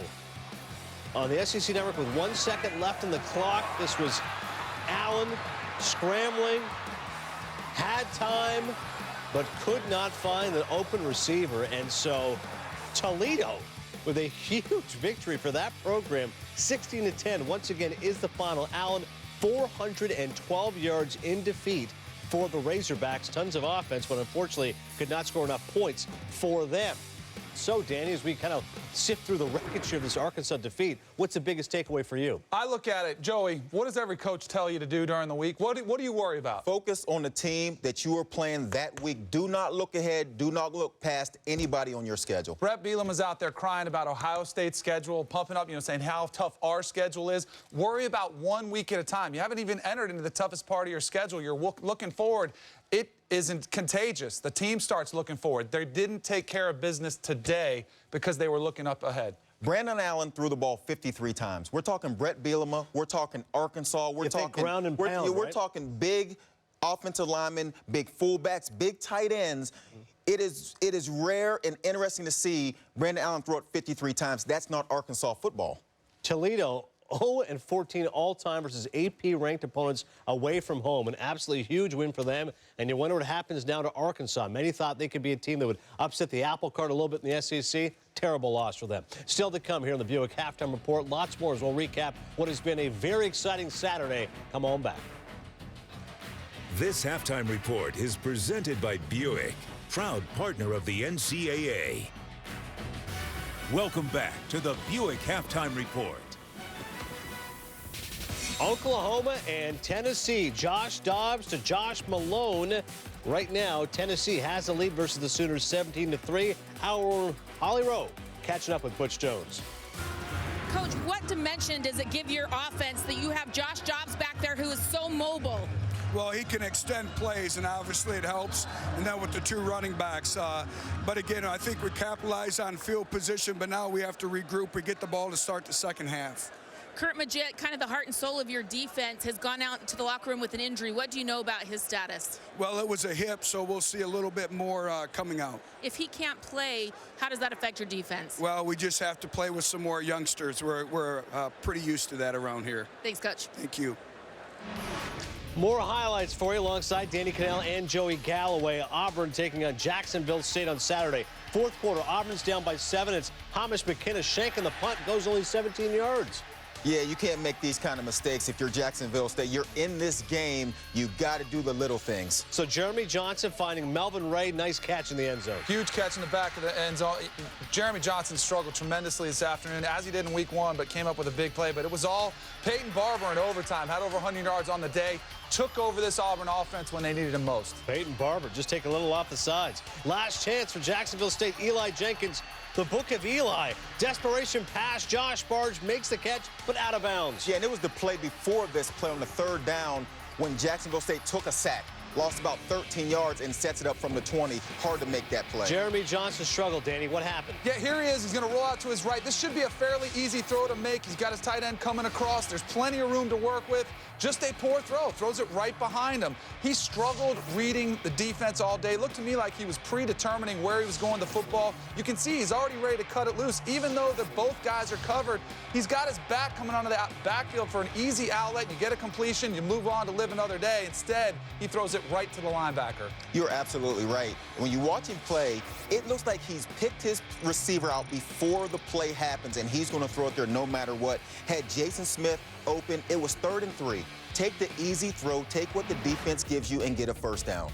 Another suspect day for the Auburn quarterback. Other highlights, Ohio State hosting Hawaii. They were north of 40-point favorites. Cardell Jones handing out to Ezekiel Elliott, punching him for the touchdown. Second quarter, it's Elliott again. Yeah, you get Elliott that close to the end zone, there is no way you're keeping him from scoring 6 points. He's too strong, too tough. Fourth quarter action, Hawaii coughs it up. Von Bell scoop and score. Buckeyes pitch a shutout, 38-0. Yeah, it was a little bit ugly early on, but Ohio State finally got control of the game late with an impressive win. And so the Buckeyes improved to 2-0. You see Elliott as he goes over the 100-yard mark. And just a friendly reminder, when it comes to college football, stream every game live at home or on the go. Download the app, Watch ESPN. Visit watchespn.com. Oklahoma's defense so far going to step it up a little bit against Joshua Dobbs in Tennessee. It made some good plays. They just need the offense now with Baker Mayfield to emerge. Down by 14 at the half. Coming back with more after this. This halftime report is presented by Buick, proud partner of the NCAA. The University of Tennessee is a place where minds meet and exchange ideas. Peyton Manning's comprehension skills are widely known. Professor George Farr studies materials down to 1/1000th of a meter. He's advanced everything from microcircuitry to cancer research. The exchange of ideas isn't always predictable. Blue 58, Omaha. But at Tennessee, it's all about the possibilities. Omaha? Really?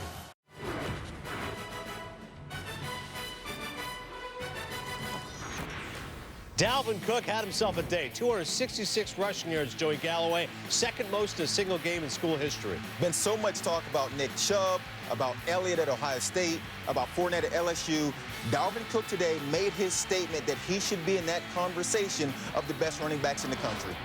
He was remarkable. Georgia up 17-6 on Vanderbilt. Grayson Lambert, Danny, play fake, the keeper. Got all those backs in the backfield. Sometimes you stick it in the belly. The defense is going to take them. Easy walk-in touchdown for the QB. Nick Chubb did have 189 yards. Bama up big on Middle Tennessee. Derrick Henry, speaking of running backs. And once again, you can see you cut this kid loose in the open field, you're not going to stop him. Easy for the Alabama quarterbacks to play as long as Henry continues to run the ball the way he has. Roll Tide, 37-10, Bama wins. You are watching the Buick halftime. At OU, you become a free thinker, a trailblazer, a teammate. You become relentless, artistic, passionate, innovative. OU's #1 in the nation in the number of National Merit Scholars enrolled at a public university and is a leading institution for academic excellence and value. This is OU. This is OU. This is OU. This is OU, the University of Oklahoma. Josh Dobbs so far for Tennessee in this first half looking good. The quarterback keepers, the Volunteers have a 17-3 lead against the Sooners as we continue a great day of college football action. NFL action going to be great on Monday night. Chip Kelly and the Philadelphia Eagles take on the Atlanta Falcons, and then the Minnesota Vikings and Teddy Bridgewater take on the San Francisco 49ers with lots of new faces and a new head coach. Make sure you join us Monday. It all begins at Monday Night Countdown at 5 Eastern. You're watching the Buick Halftime Report. Hasn't been this kind of field in Knoxville in a long time. Quick throw and high. and intercepted. Holy moly. Dobbs rolls, fires on the run. Touchdown, Josh Malone. Dobbs with a convoy in front. Touchdown, Tennessee.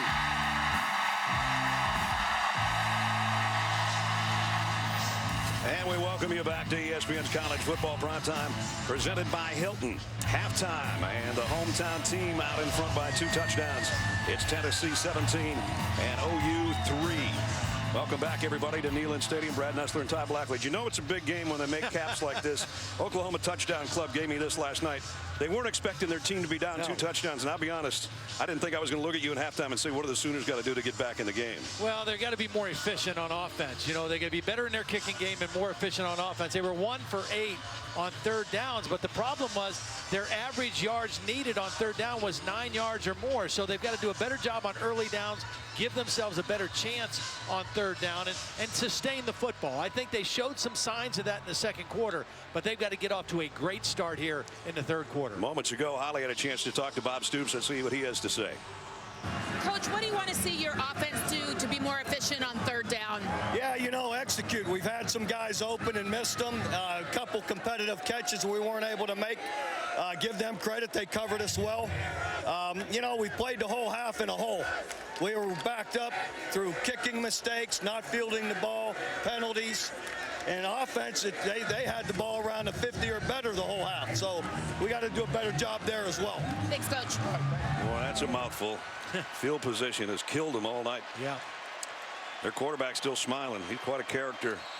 Again, a guy that walked on at Texas Tech, left there, walked on at Oklahoma. The guys in his dorm didn't even know who he was until he got on their intramural softball team. They said, man, this dude can play. Who is he? Next thing you know, a year later, he's a starting quarterback, but he has struggled tonight. Evan Berry back deep. The kick to start the 2nd half. We'll chase him out the back of the end zone, and we'll bring it out to the 25. I think Josh Dobbs in this 3rd quarter is going to have some opportunities to throw the football down the field. I got to believe that Mike and Bob Stoops and that defensive staff said, look, we've got to clamp down on the running game and maybe commit some more bodies to the line of scrimmage. Tennessee had 6 impact plays, but they were all runs. They didn't have any throws down the field of 20 yards or more. I think they're going to have opportunity to do that here in the 2nd half. So Jalen Hurd, who had a good first half, with Josh Dobbs in the Tennessee backfield on the first snap, and a blitz off the corner. Hurd going the other way, trying to get to the edge, got the corner, got a big gainer down the sideline. Jalen Hurd, his biggest run of the night on the first snap of the 3rd quarter. Well, Ethan Wolf, the tight end, blocks Stryker, and Stryker loses contain. And so does Jordan Thomas. The first play out of the block for the Oklahoma defense. They have 2 guys lose contain on the edge, and Tennessee converts it into a big run. Already the Volunteers on the Sooners side of the 50 after a 31-yard gallop by Hurd. Here's a quick throw out to Josh Smith, and Josh Smith down the sideline. And right now, Oklahoma getting gashed in the first couple of plays of the 3rd. And again, Ethan Wolf, the tight end, with the key block. This youngster out of Minster, Ohio, doing a nice job as a lead blocker. We saw him on the end of the line as a traditional tight end on the first play. That time he was flanked out as a wide receiver and got a block on the screen. So 2 plays and 51 yards later, they're at the 24-yard line of the Sooners. This time, Hurd's going to get wrapped up. Nice play. Charles Walker, a kid they've been really waiting on. Highly touted out of Garland, Texas. A 300-pound sophomore makes a nice stop there. They needed a negative play, that's for sure. A breakdown on the first play of the 2nd half, and a much-needed negative yardage play to get Tennessee's offense behind the chains. That one a loss of 6. 3 wideouts for Dobbs. And off play action, pumps once.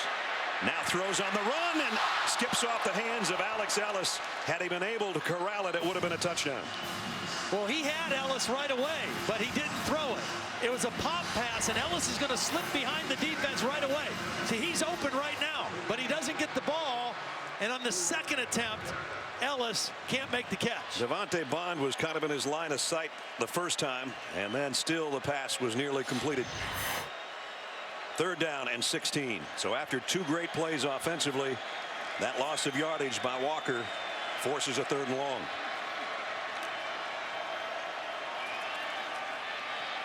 Dobbs plenty of time to throw. He's running out of it and trying to go back to his safety valve, who is Alex Ellis, again the tight end, and it's 4th down. Nice pressure by Charles Tapper and Devontae Bond. Bond made a nice inside move, got to the quarterback along with Tapper. And I think Dobbs had to throw that before he really wanted to. Nice Butch Jones yesterday. How much confidence do you have in your kicker? Took a long time to answer. That usually means maybe not that much. Again, he missed from 42 and 29 last week. Tonight he's 1 for 1 from 19 yards, but this one's a lot deeper. 48-yard field goal attempts by Aaron Medley would be a career long. And he's going to push it to the right. So Tennessee had a golden opportunity to start the 3rd quarter to get more points, and they don't. And that gives Bob Stoops and the Sooners some hope. The SEC on ESPN from Knoxville, where the Volunteers missed an opportunity to add more points. Let's check in with Holly. Guys, big news for Tennessee's defense. Kurt Magid, their big-time leader, is out right now. They don't update us on injuries, but my observations tell me he is unlikely to return. He does not have his helmet. He's got a rally towel. He just tried to rally his troops. He's rallying the crowd right now. It looks like he is unlikely to return with a right hip injury. That's a big loss. It showed up already before halftime. Taken away from their pass rush especially. Here's Mayfield. Nice little move to dip it outside. Lost the ball as he's knocked out of bounds by Todd Kelly. Todd Kelly had the first big defensive play of the game for Tennessee with the interception in the 1st quarter that led to a field goal. Oklahoma offensively just has to be efficient on 1st and 2nd down and give themselves a chance on 3rd down. And they've got to look for opportunities to make some plays down the field. This is an offense that is built on explosive plays, and they just haven't been able to manufacture many in this ball game. Only 3 in the 1st half. 2 runs of 10 yards or more, only 1 pass of 20 yards or more in the ball game. After that run by Mayfield, it's 2nd down and 6. He'll roll with Perrine in front of him and throws complete, and it's a 1st down. Catch by Sterling Shepard. They haven't gotten anything deep. They've thrown deep a few times, and Shepard's usually the guy they can hook up with. They got 1 throw down the field on a scramble, and but they haven't been able to really stretch this defense. And the credit goes to the secondary and the pass defense. The ruling on the field, it's a completed catch for a 1st down. The previous plays under further review. So we'll go up to the replay official, John Bible. Here's a look from behind. Oh, nope. That's not going to be a catch. Nope. That bounced right back up into him. Did not control it before it hit the ground. He disguised it well, but he had his back to us when we said it was good, and then rolled and actually got possession, but that one will be coming back. Crowd just got a good look at it, and their reaction obviously is going to be that it won't be a catch. This shouldn't take very long. No. Well, you know, again, it's worth mentioning this pass defense for Tennessee last week gave up 433 yards to Bowling Green. Now, we learned today Bowling Green is a pretty good team. They beat Maryland 48-27. So they're a good football team, and they could throw the football, but a great improvement in the pass defense overall. John Jancic, the defensive coordinator, Willie Martinez, who's sitting up here next to us, longtime defensive back coach. They've got to be really pleased with their pass defense so far in this ball game. John Jancic and Willie Martinez have coached together for about 15 years together, and sometimes one starts a sentence, the other one ends the sentence for him. And Willie was suspended for 1 game for a minor recruiting violation last week, and that kind of disrupted what they were doing from the booth to the field and the communication. So having him back was big. After further review, the ball hit the ground. The pass was incomplete. 3rd down and 6 at the 34-yard line. So a big difference, obviously. 3rd down and 6 upcoming. Big difference, but an opportunity for Oklahoma to convert here. 3rd and 6. They were 1 for 8 on 3rd down in the first half, but they averaged needing 9 yards every time they got in 3rd down.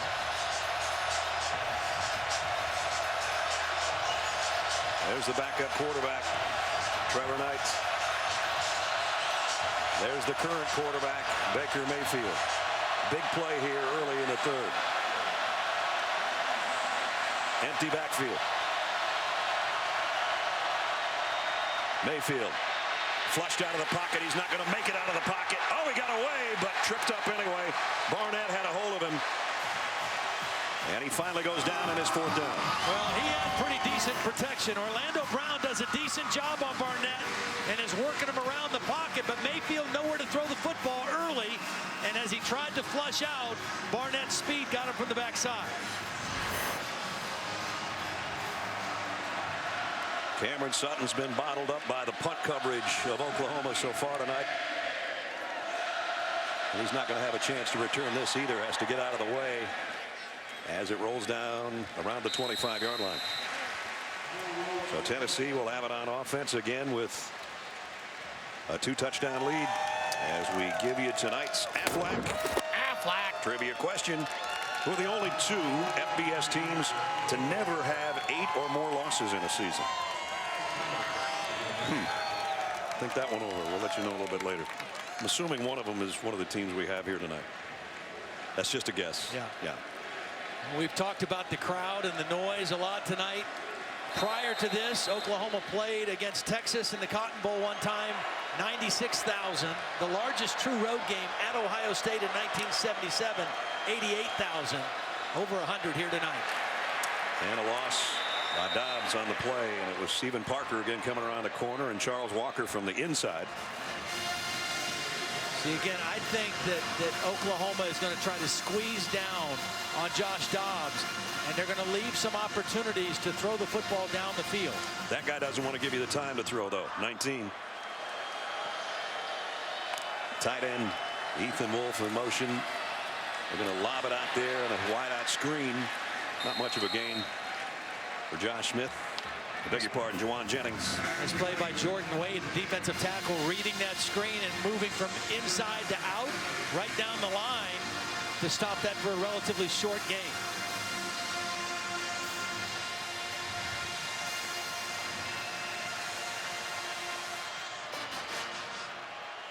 Center judge comes up to hold things up for a second. And now backs out. On a 3rd down and 6.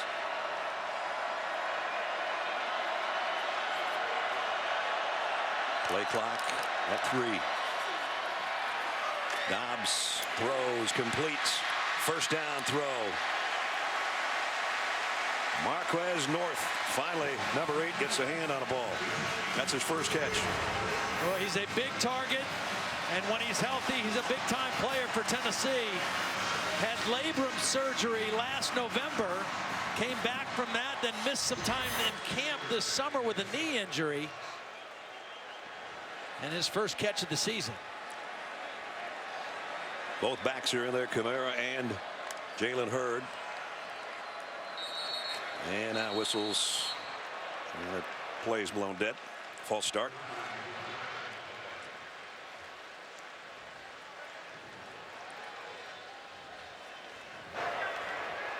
False start.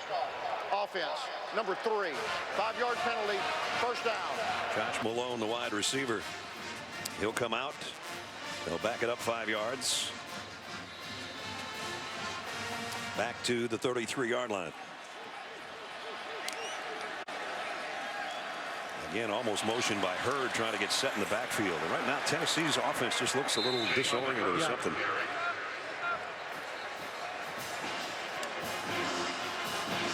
They seem a little indecisive, and they're not gaining much yardage. They're getting 3 here and 3 there, and then they go back 5, and they have 2nd down and long.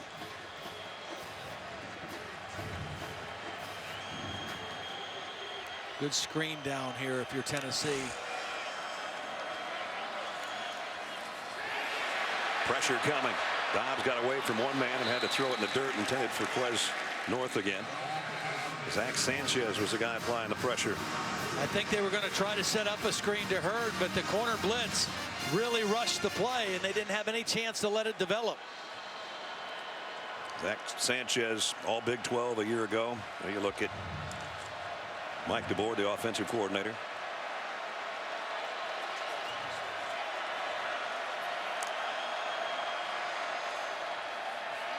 Dobbs wants to go on a deep sideline route, incomplete, intended for Von Pearson, and good coverage by Parker again. Good pressure and good coverage. You know, sometimes you don't always get a sack, but if you make a quarterback uncomfortable, or if you make him throw it before he really wants to, that's a win for your defense and your pressure. And that time, Oklahoma able to generate that kind of pressure. Sterling Shepard waits on the punt back around his 15-yard line. Has to backpedal to the 10. And got back near the 20. With 9:16 remaining in the third quarter. Can Oklahoma get something going offensively? We'll find out when we return. This is a meal. Neyland Stadium sold out tonight. 102,455 on hand. That's a good look. Tennessee by 2 touchdowns. Baker, he must be an aerospace engineer like Josh yeah, Dobbs. Maybe so. Maybe he was in that class with Holly today. Or yesterday, I mean. All right. Can Oklahoma get something going? Mayfield only one of his last 6. 7 for 21 on the night. First down from the 20. In trouble again. It's going to get decent yardage compared to what could have been. Almost got sacked and picked up about 3 yards. You know, one of the things we've talked about Majid being out.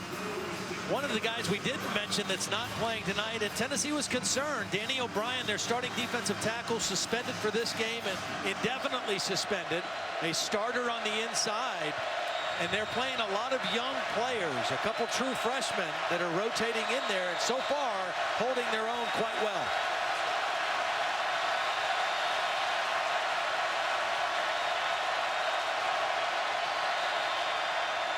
Baker Mayfield gives it off to Mixon, and he's dropped for a loss. Owen Williams from the defensive tackle spot made the hit.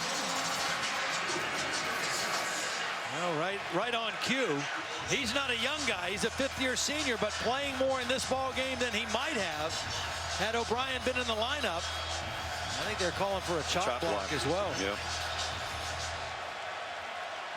Things go from bad to worse. Bob Stoops said to Holly at halftime,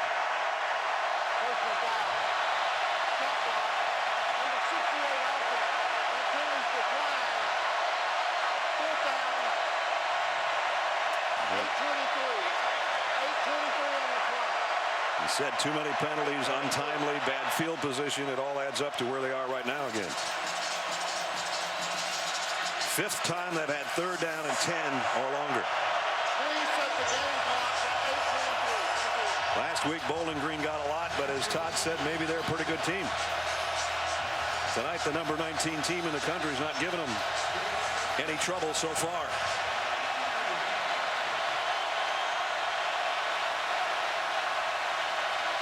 Tennessee almost jumped. They get back in the neutral zone. The clock winding down to 10. Crowd is deafening. Mayfield throws on the run. High tip, incomplete. They're not calling. I thought there was contact on the receiver before the ball got there. The throw was a little bit high as Mayfield was flushed out of the pocket.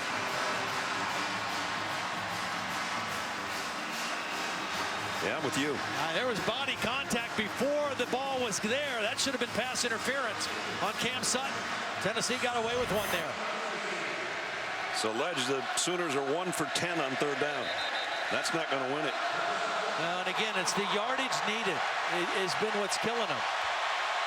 Those long yardage situations on the road, crowd noise, and young tackles.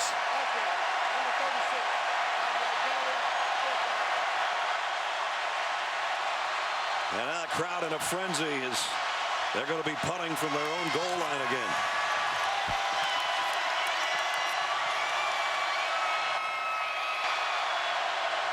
Holly says it's 107 on the decimal meter. High kick, fair catch taken, but at the 44-yard line, you can't ask for any better field position than that. Tennessee will have it back with a 2-touchdown lead with 7:49 left when we return.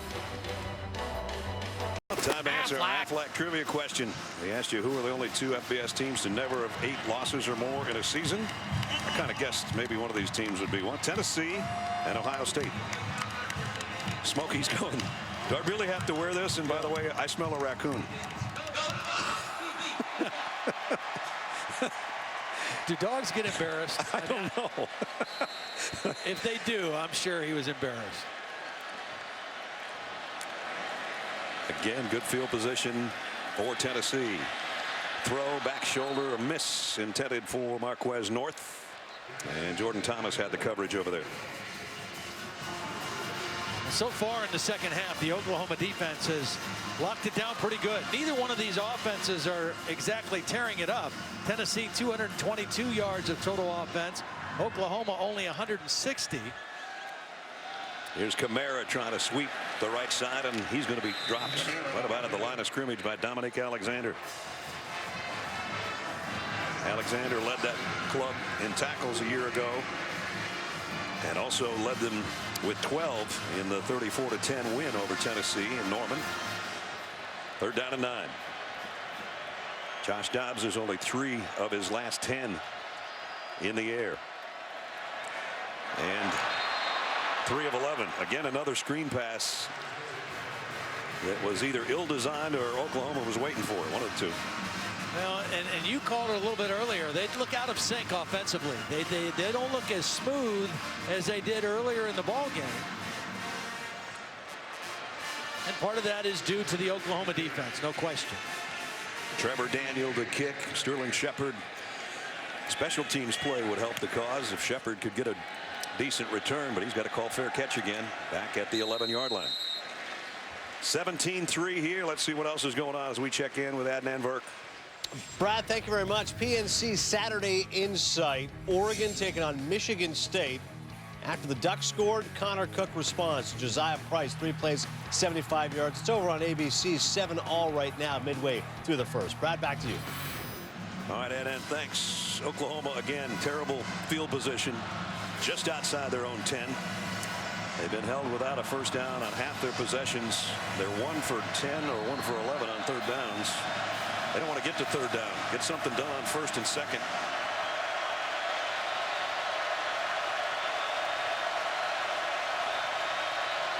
Again, an empty backfield as Mixon goes out in a slot to the right side. 5 receivers for Mayfield.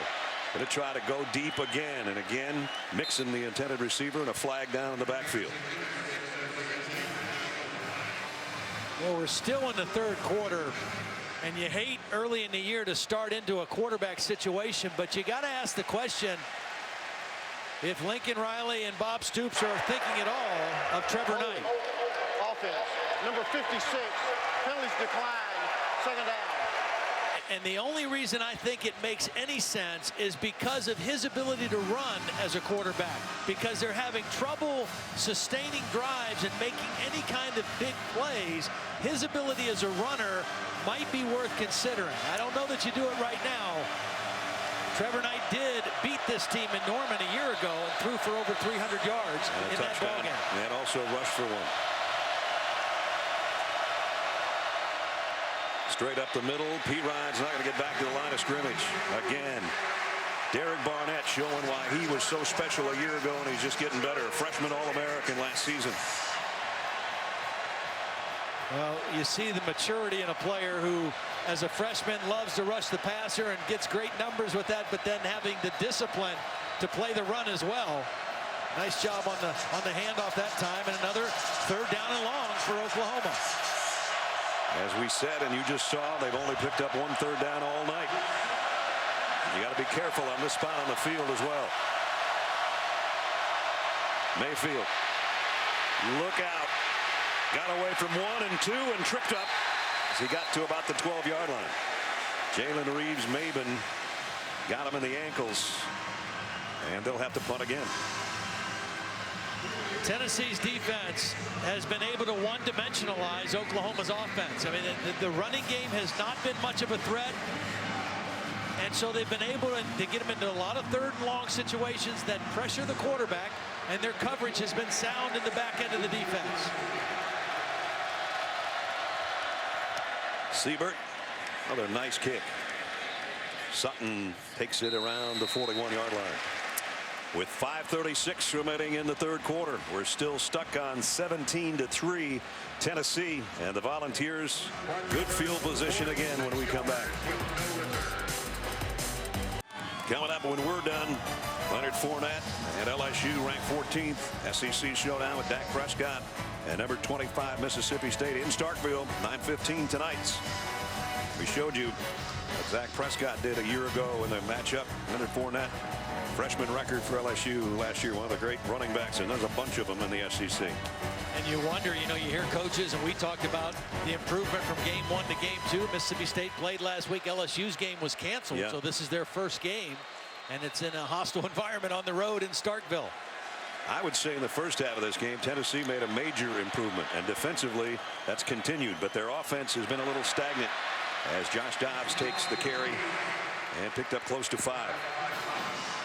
He actually had 89 yards rushing last week in the win over Bowling Green, and if you take away the sack total, he would have had over 100. So they would have had 3 guys in their backfield that had over 100 yards. Well, they ran for 399. They run it here with Hurd, and tough run for a first down. Let's check in with Holland. Jalen Hurd has made big changes in his life and having great success on the field. One of the biggest changes is his sleeping more. Tennessee actually has a sleep coach, and Jalen Hurd is one of 34 kids participating in that study. They track how much he sleeps, so he's recovered completely. He looks pretty fresh. Fresh enough to have over 100 tonight on 17 carries, I should say. Boy, they get into everything nowadays, don't they? Sleep coaches and nutrition and everybody trying to get ahead of the curve. And it seemed like it started with Chip Kelly, and it's gone all over college football and the pros. He was one of the real innovators in a lot of the sports science things. Butch Davis, Kevin Sumlin, we talked last week, doing very similar things. Butch and Kevin, good friends. Changing the way they practice on Thursdays, on Fridays. Looking for an edge. Big Howard in motion. Dobbs, nice throw. One of his most impressive of the night, in that he knew where he was going and he put it right on the money. I think they're going to mark it short of the first down. Well, you had the good run by Dobbs the first play of this possession. You had the nice run by Hurd, and then the little misdirection action freezes that defense. It makes you respect the run and opened up a passing lane behind the linebackers for the throw. Third down and a couple of feet for Hurd. Oh, man, he had to fight for it, but he got it. Jordan Evans met him in the hole, but his forward progress got him the yard he needed. He's not your little scat back. You can see Jalen Hurd's a big guy. Kamara in now.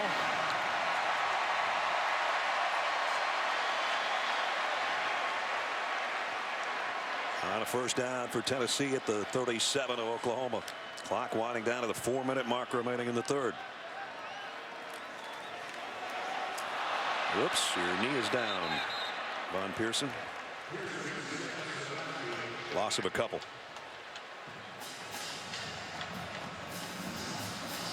We mentioned so many young guys on this Tennessee team, and what Butch Jones has done recruiting-wise in the last couple of years since his arrival, considered in the top 5 of any team in the country, and he's got to keep the good ones home and the ones that are in Georgia right across the border, and then go likewise everywhere to bring Tennessee back to where they once were, and they're getting closer. That's what everybody's so excited around here. That's not a good play. That ball is still free, and it's Stephen Parker. Have they blown it dead? I think the referee blew it dead.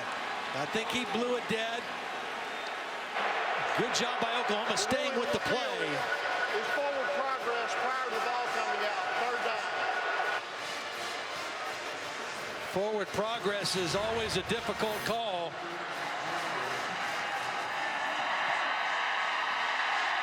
It's ripped out of there by Parker and then scooped up, and you think you can hear the whistles in the background.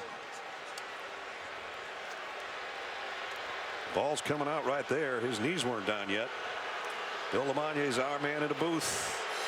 Well, Brad, what we've got is if the officials on the field rule forward progress, it's not reviewable. Yeah. If it was a decision of down versus fumble, then they could review and give it an immediate recovery. So non-reviewable play. So it's 3rd and 25, but Tennessee still got the ball. And Dobbs is just going to throw it to the sideline. He's happy to get out of there. Oklahoma's defense is playing at a much different level here in the second half. Consistent pressure. Devontae Bond, who has played well all night, is in pursuit. Dobbs just throws this ball away. Now, Butch Jones on the sideline was calling for a roughing the passer, at least maybe a hit to the head. And they might have been able to call something there had they wanted to. Good play by Bond, but he almost got a little too carried away. So both coaches fired up. One for a fumble that could have been one way, and then the other thinking that his quarterback was roughed up a little bit.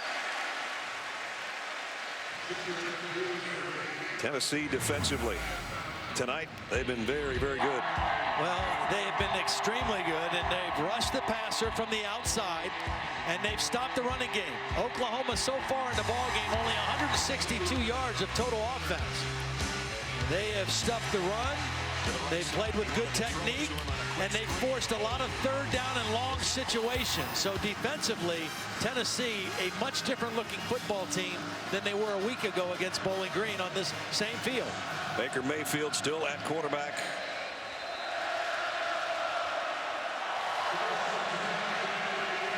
They have been living at their own 10-yard line, haven't they?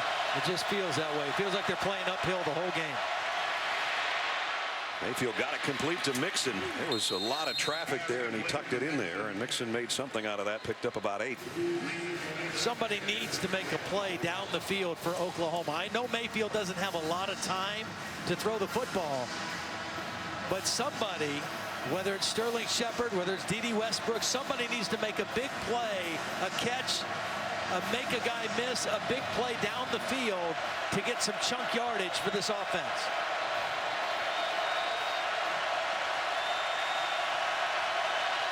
And again, nothing's been easy as far as calling a play. Mixon short of the first down. And it almost looked like Mixon was going the wrong way, or Mayfield was. That wasn't a smooth handoff.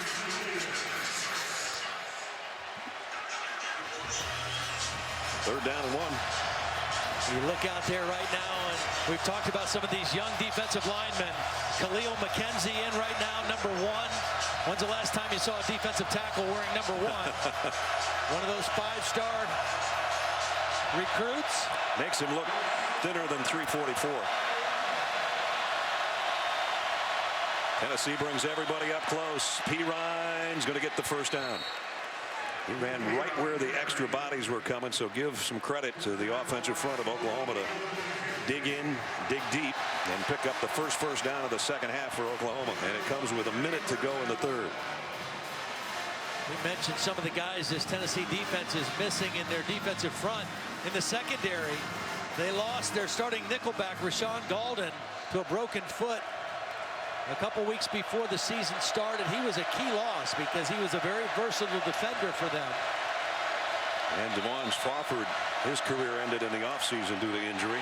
Oh, thrown right to Todd Kelly. Second interception of the night. Both by Kelly, and Tennessee's got it back. Well, this is a total miscommunication between Baker Mayfield and Jarvis Baxter. Baxter broke in, Mayfield threw it out, and the only guy there was Todd Kelly.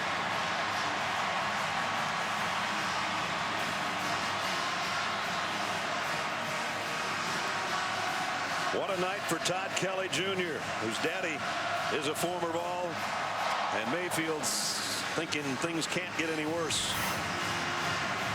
They can if Tennessee scores on this drive, that's for sure. A half minute remaining in the third. And now they have to cut Rocky Top short just so Tennessee can hear what they're doing offensively. And Hurd dropped the ball. Oklahoma trying to scoop it, and I think Tennessee got it back. And that is 2 times in this ball game that Oklahoma has knocked the ball loose and not come up with the football. Late in the second quarter, they sacked Dobbs. The ball was on the ground. They didn't come up with it. This time, they tried to scoop it and run with it instead of covering it. Charles Tapper wanted to pick it up and run to the end zone. You got to get on that football. That is desperately what Oklahoma needs, is a turnover to give their offense a better feel.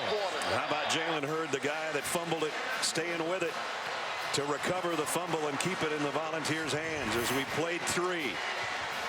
Tennessee is led throughout. They've got a 2-touchdown advantage with 15 minutes left.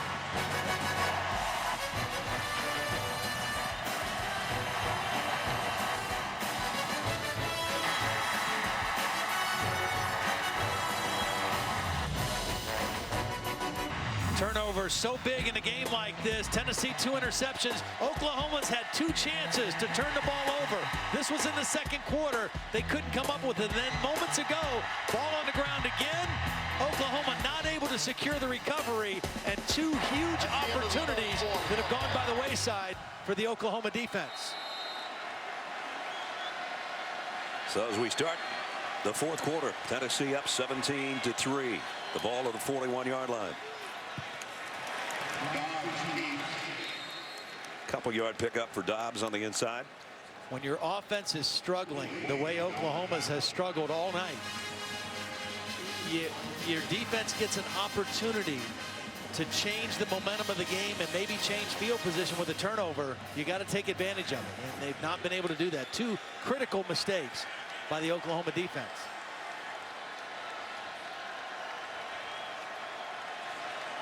On third down, Dobbs, pressure coming, throws far side. What a catch. I don't know if it's going to be good enough for a first down, but Quez North went up and snatched that one. Oh, he's out of bounds. Yes, he was. Yep. Great catch, though. Just ran out of real estate. So Trevor Daniel will punt. But Tennessee has an ability here, even though they didn't score, to maintain that field position advantage and make Oklahoma play uphill. 16th punt tonight between the 2 teams. Hit on the 1, but it made it to the end zone. So we're going to have Baker Mayfield coming out with the offense again after we check in with Ed Enberg. Ed.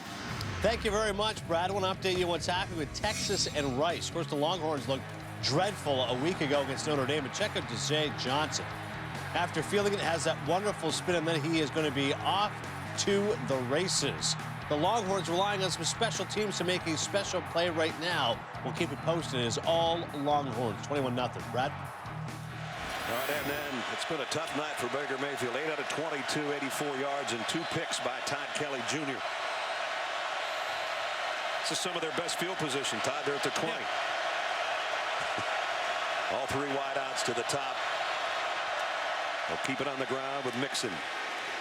And he got about 3.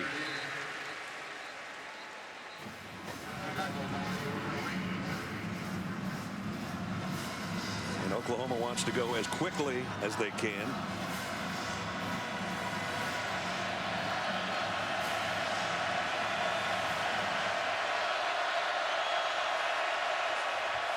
Play action.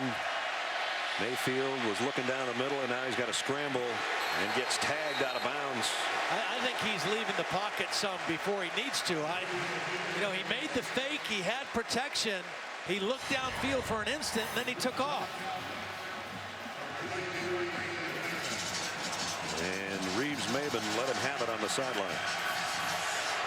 Very active player, Reeves-Maben. 101 tackles a year ago.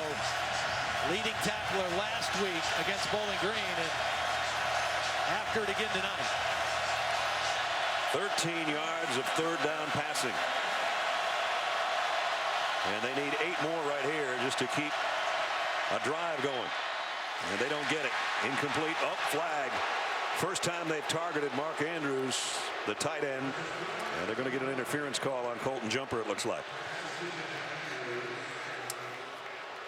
Yeah, Jumper, that's a disadvantage for him. Defense, number 53, against an eligible receiver.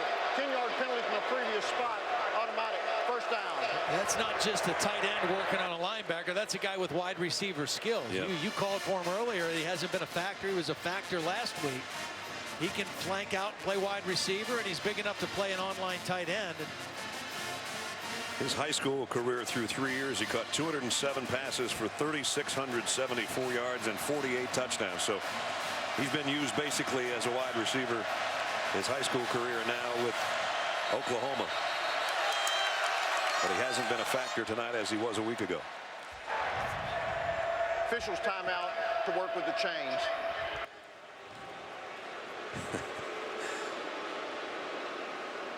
Officials timeout to work with the chains.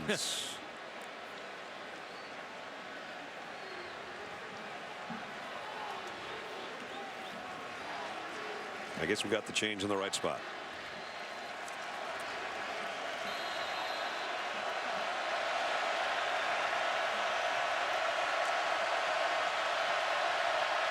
If you think Oklahoma's at bad field position, the best they've done this half is to get it to their own 34-yard line. Their own 34-yard line.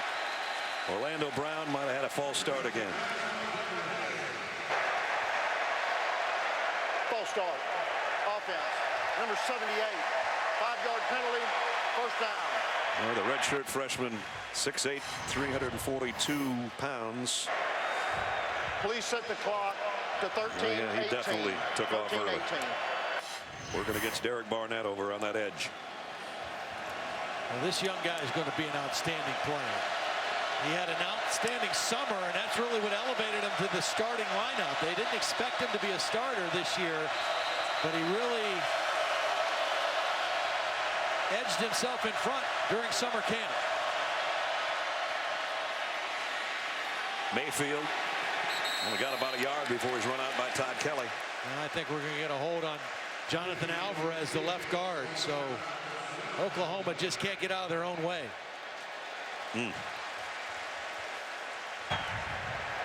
Holding. Offense. Number 68. That penalty's declined. Second down.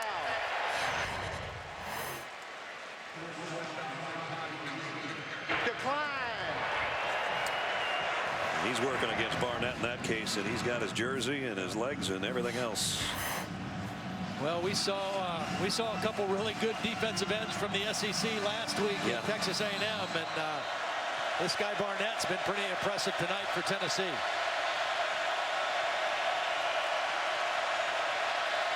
Second down at 14. Mixon's going to flush out of that backfield. Empty set for Baker Mayfield. A quick throw to the outside and a good one. Complete. Dede Westbrook, who hasn't been used too much tonight, had 3 catches, including a touchdown last week. Now, that was an important play because now at least you got some yardage that you can work with. It's third down, but it's third down and manageable. You've had a trouble on third all night, but at least you got a shot on this one. 2 of 12 coming into this play right here. They're down at 3. Under 12 and a half minutes now. See if they swing it out to Mixon.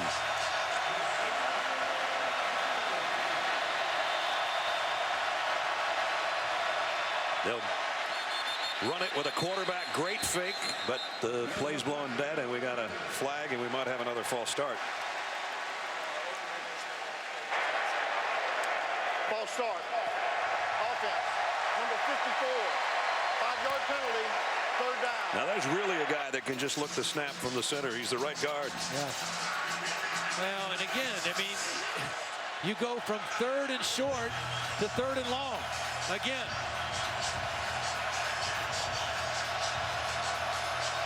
Tennessee changing up bodies.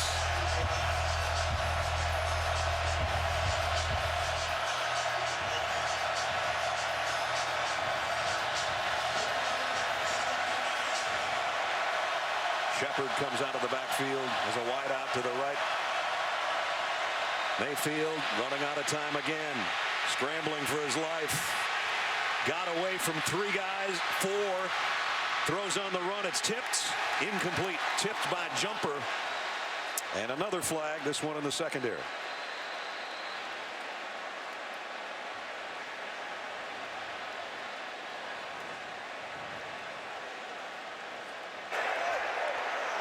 Holding. Defense, number 53. 10-yard penalty from the previous spot. Automatic first down.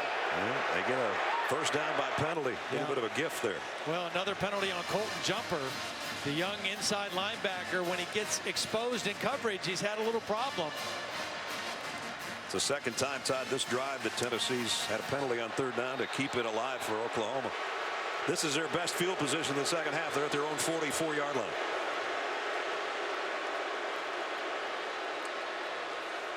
Haven't been across the 50. They need to get across the 50 a couple of times in the next 11 minutes and 31 seconds.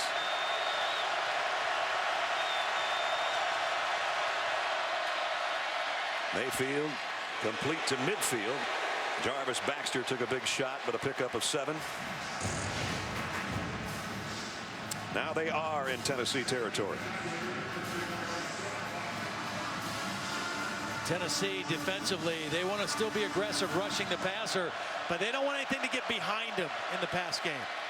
P. Ryan broke a tackle, broke a second, and bounces out to the outside to get a first down. Remember, this is a kid that had over 1,700 yards rushing last year. Broke the single game record, right, against Kansas. Yeah, it lasted a week. He had 427 against Kansas, and then Melvin Gordon for Wisconsin beat that 7 days later. Tennessee's going to take a timeout, I think, here. Just under 11 minutes to play. Oklahoma at least has it on the Vol side of midfield. Still 17-3 Tennessee, as we welcome you back to ESPN College Football Primetime presented by Hilton. Don't forget, tomorrow morning starts your Sunday with the NFL Insiders team. All the latest headlines and breaking news. Then the Countdown crew goes inside the storylines as only they can. Meet the new NFL Sunday morning Insiders, and Countdown starts 10 a.m. tomorrow morning on ESPN. So we head into a big NFL weekend. It'll be capped off by a doubleheader on Monday Night Football. 1 first down for the Sooners this half that they've earned themselves. Mayfield had it tipped, incomplete. I think Jalen Reeves may have been got a hand on it. It was intended for Shepard. Yeah, he had Shepard open, crossing the middle of the formation.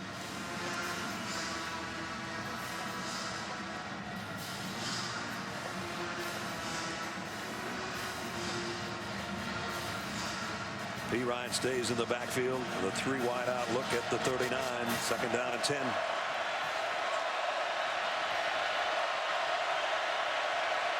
Oklahoma needs 2 scores. P. Ryan, nice run off tackle. Gets it down to the 33. They want to get things going about every 20 seconds right now. It's pretty important. Once you hit that 10-minute mark, that clock starts disappearing in a hurry.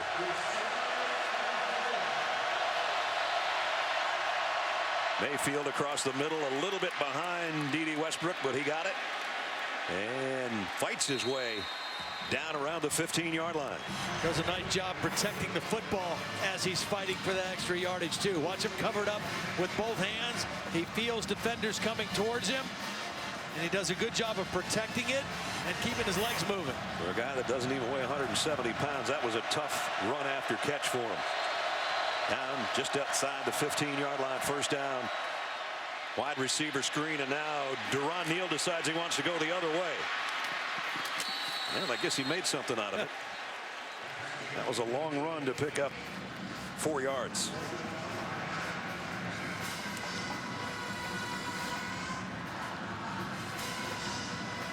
At the 10-minute mark. Okay, here we got a little wildcat for the first time. Baker Mayfield splits out as a wide receiver. Joe Mixon's going to take the snap and give it off to P. Ryan. So it's tailback to tailback, and might be enough for the first down. And that's That's the other option. We talked about maybe Trevor Knight being in the game as a running quarterback to give him another threat. This achieves the same thing. This time Mixon keeps it. Calls his own number. Might have gotten 2 out of it.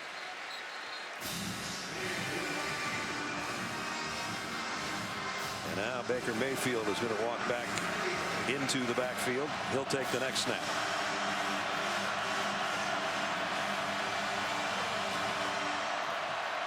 They just brought in Connor Knight as a tight end. Haven't used a lot of tight end formations tonight.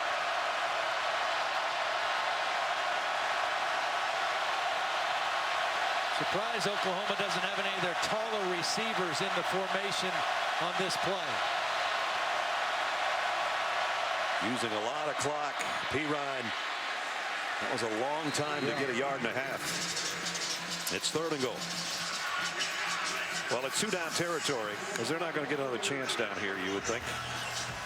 And they got one of their linemen coming up hobbled. Ty Darlington, that's their captain and their center. Well, I guess he's going to stay in. He's not 100%, I can tell you that right now. 3rd down and goal from the 2. Under center is Mayfield. Play action. Bootleg. He's going to try to. No, he does throw, and it's caught by Pirine for a touchdown. Wow. Boy, Baker Mayfield held on to that until the very last moment that he could. I thought he was going to throw it out of the back of the end zone to avoid the sack. And instead, he makes a nice throw to Pirine, and Pirine made a nice adjustment to the ball. He was the intended receiver on the flat, coming out quickly, wasn't open, drifted back towards the back of the end zone, and Mayfield found him. And Pirine's not the real receiver guy out of the backfield. That's Mixon, but he had nice hands there. And the extra point is up and good. Baker Mayfield, when Oklahoma desperately needed a play, pulled one out of his hip pocket, caps an 80-yard drive in 14 plays, and he finds Pirine in the back of the end zone to make it a ball game. 17-10.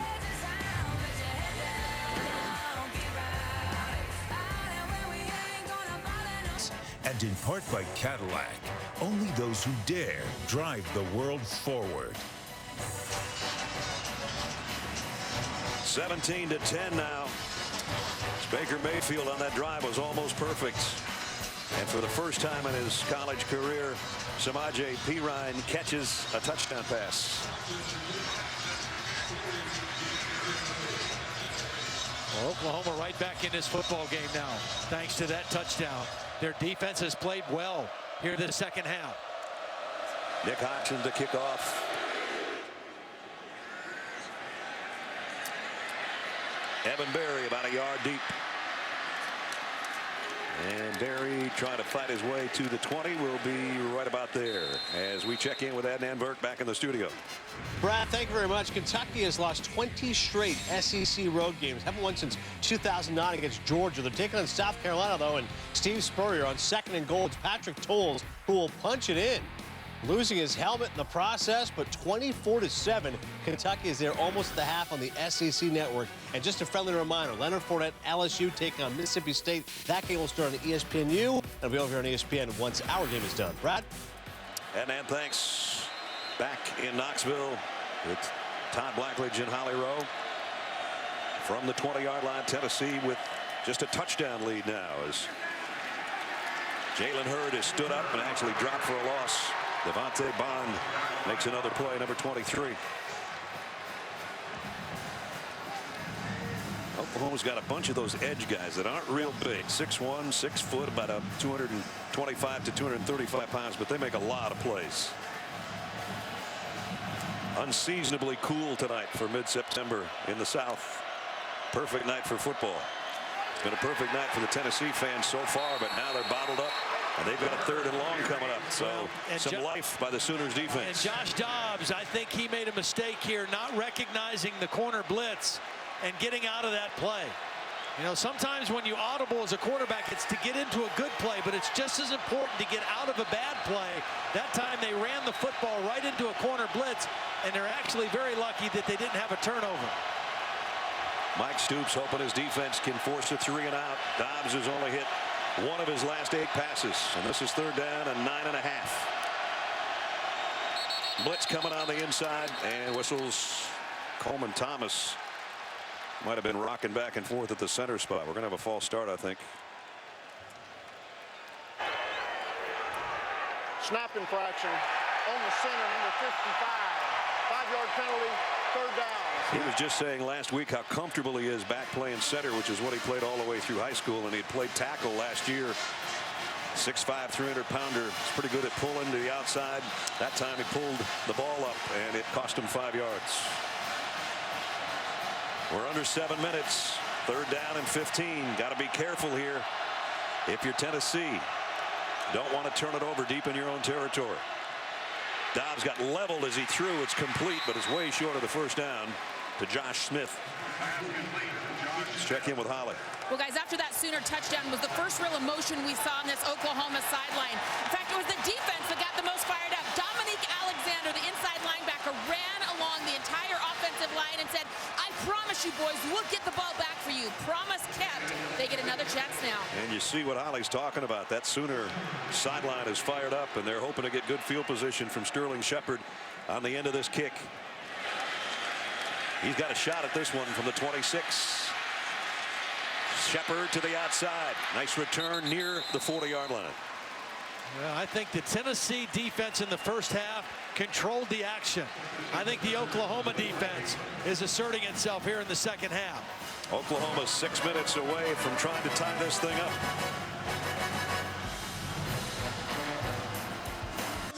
It's the SEC on ESPN.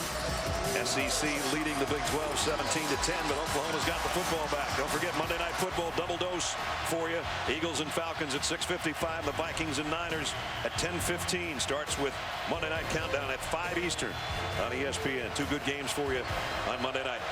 Baker Mayfield is 5 out of 6 and threw a scoring pass the last time the Sooners had the ball.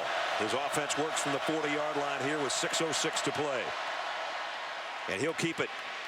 And he gets 5, maybe 6 yards. Stops the clock with 6:01 to go.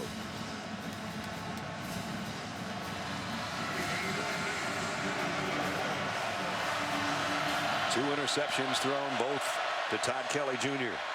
Here's Samaje Perine. He's going to be about a yard shy of the 1st down at the 49.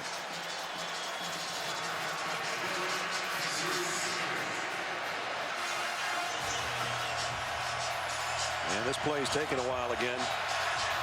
They're a man short, or they're trying to change up personnel. They trot out the tight end. One tight end in for the other. Knight comes in for Andrews. Maybe because he's a better blocker. We're about to find out if they go to that side, which is the left on 3rd down and 1.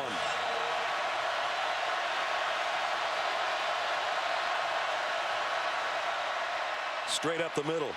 And Samaje Perine's got a 1st down. Nice second effort, too, to pick up about 4. Well, they're back in Tennessee territory. Yeah. And a good job by Oklahoma and Lincoln Riley not abandoning their run game. Even though this offense is kind of built on the concept of throwing the ball to set up the run, trying to maintain balance. Even though you're not putting up the big numbers that you did a week ago, keep that defense honest with both run and pass.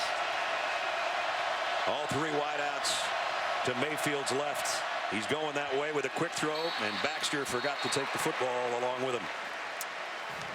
He was thinking about how many blockers he had ahead and just dropped it. So Shepard comes back in along with Duron Neal. They both trot out to the near side.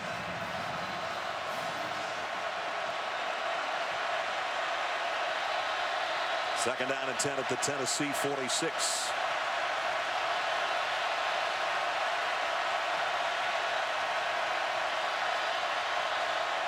Oklahoma trying to get their offense set. Finally get the snap with 5 on the play clock. Mayfield going to run it. Thought about trying to cut back upfield, but he took what he could and got it to the 40-yard line.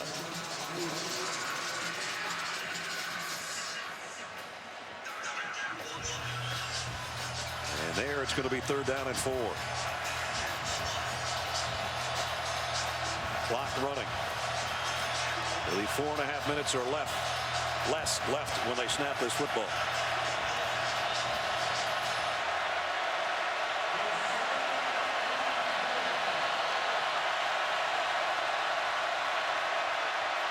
Mayfield pumps once, pressure from behind, trying to get away and did, and I don't know how.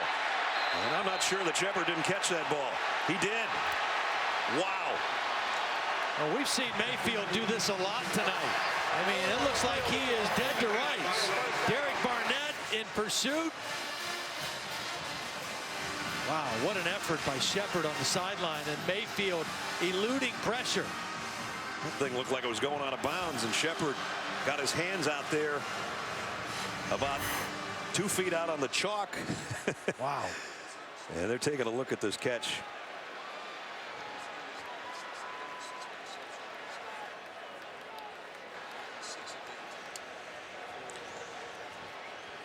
Well, we got a moment here. Reminder for you, LSU and Mississippi State is currently on ESPNU. They just kicked off. You can catch all the action in Starkville coming up next when we're done. But we've still got some important minutes left. 4:09 left in regulation.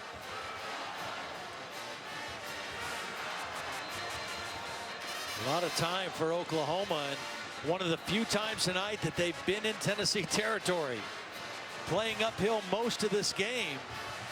But the Sooners, just the feel of the game is that they are starting to take control of the football game. Their defense has really locked them down, and Baker Mayfield, who started off very poorly, is starting to come alive. They converted a couple of third downs on this drive too.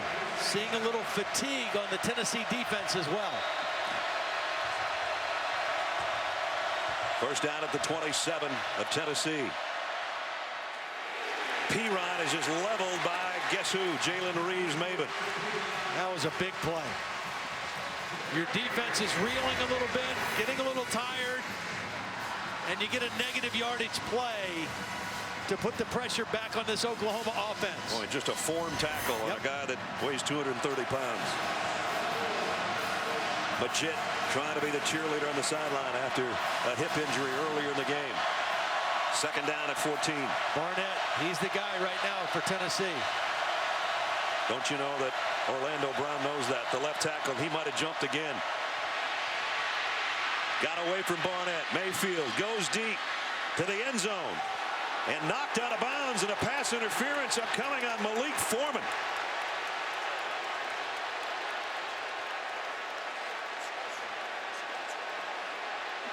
Yeah, I think this ball was going to sail way out of bounds, but Malik Foreman didn't know where he was at and didn't know where the ball was.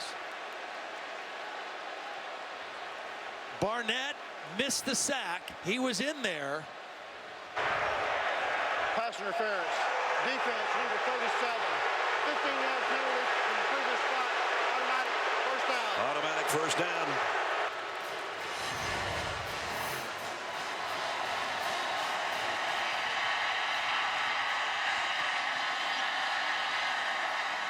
I mean, that ball's going to weigh way out of the end zone. It's not going to be a catchable ball if Malik Foreman just doesn't run into the receiver. A.D. Miller was the intended receiver, but that ball was going all the way out of the end zone. That's a third huge penalty on Tennessee's defense this half, and it couldn't have come at a worse time. First down in the red zone at the 16. Oklahoma trying to tie the game.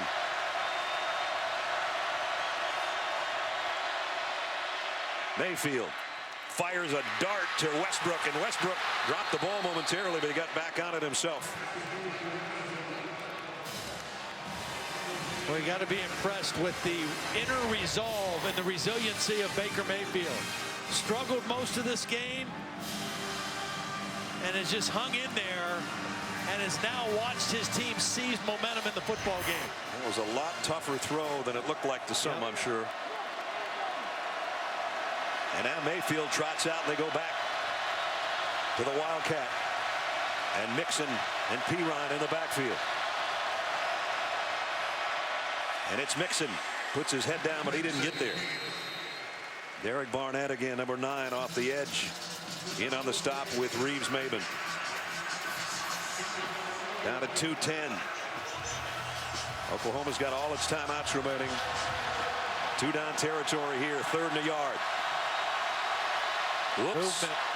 False start on the right guard as Pirine takes it down to the 1-yard line, but it's not going to matter.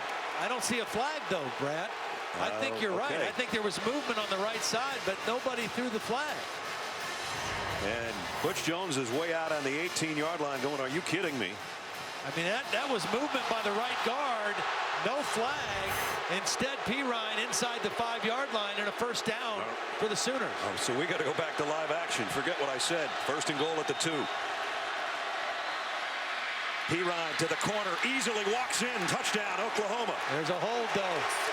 A hold on the key block on a wide receiver. Number 11. 10-yard penalty from the previous spot. Replay first down. And a man down as well for Tennessee, and that's Kendall Vickers from the defensive line. D.D. Westbrook is the guilty party, holding Malik Foreman on the play. You talk about a strange turn of events here in the last 2 or 3 snaps. Butch Jones still on the official about the missed movement call. Injured Tennessee player down.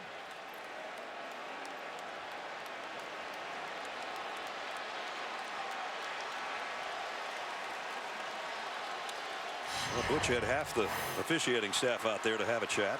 Here's the hold right here. D.D. Westbrook grabbing the jersey and allowed Pirine to get to the outside. Good call. Vickers comes out under his own power and urges the crowd to make even more noise. So now the line of scrimmage is going to be the 12. And that's where it's 1st and goal. With 94 seconds left.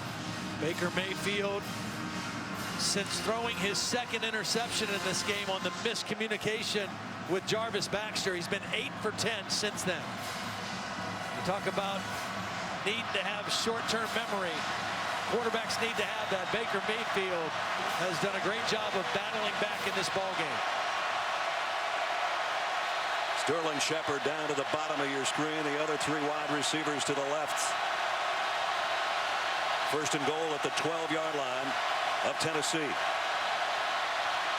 Some confusion again as they get Flowers where they want him.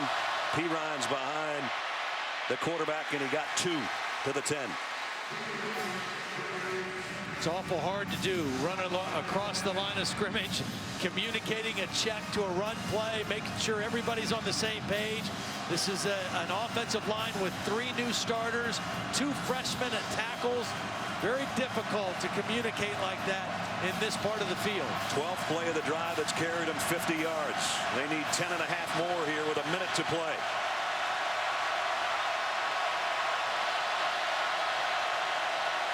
Mixon flushes out of the backfield. Baker Mayfield, a quarterback draw. Mayfield got a block. He got to the 5. And we're under 50 seconds in the clock running. Oklahoma's got all its timeouts remaining. Another tackle by Jalen Reeves-Maybin. Oklahoma takes his first timeout of the half. Now they're down to 2 timeouts, but they needed that one with 43 seconds to talk it over. Drama building at Neyland Stadium in Knoxville. Don't go anywhere. Let's take a look at tonight's Good Hands play brought to you by Allstate. It had not been for this catch by Sterling Shepard and the scramble by Baker Mayfield, this drive wouldn't still be going. That's good hands. And now we're down to 45 seconds. 3rd and goal, Oklahoma. Just outside the Tennessee 5.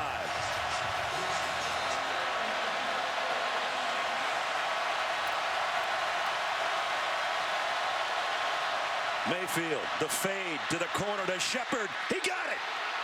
Touchdown. And now the question is, does Bob Stoops play for 2 to win on the road? Or do they go with the extra point? Boy, beautiful throw, beautiful route. Inside technique by the corner. Shepard moved inside and then faded to the out. And a perfect throw by Mayfield out over the outside shoulder. And then Shepard goes and catches it at the high point. That is perfect execution at the goal line. I've got my answer as the extra point unit comes out. Austin Sieberts. I think Bob's feeling the same way I do at this point. For the last 10, 12 minutes, Oklahoma has been in control of the game. True freshman to try to tie it and conceivably send it to overtime. And he does. It's 17-17. Boy, 10 minutes ago, would you have even thunk it? Let's take a look at the touchdown one more time. Perfect execution and timing. Mayfield to Shepard. Shepard has come up with 2 gigantic catches on this drive. The last one evens the game. Both on third down. The second one for a touchdown. Guess we could have saved our good hands play for that one. Yeah. Well, we talked about at the top of the show, this game would go a long way in telling us what these two teams really have. They both won games a week ago that they should have won relatively easily, and we knew this game would reveal a lot more. Well, it's a tie ball game at this point. So we haven't revealed everything so far. No, which team, and they're both young football teams, which team has got it to find a way to win at this point? Those two guys are maybe talking about it. What do you think? I don't know. What do you think?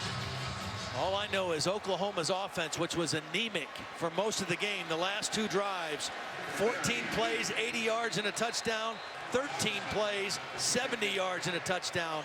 A completely different football game. They took over at their own 40 on that last drive with 6:06 to go, and they worked it all the way down to 40 seconds to tie the football game.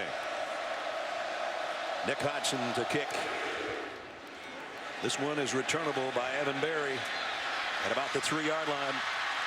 Berry got a seam at the 30. Berry flags down.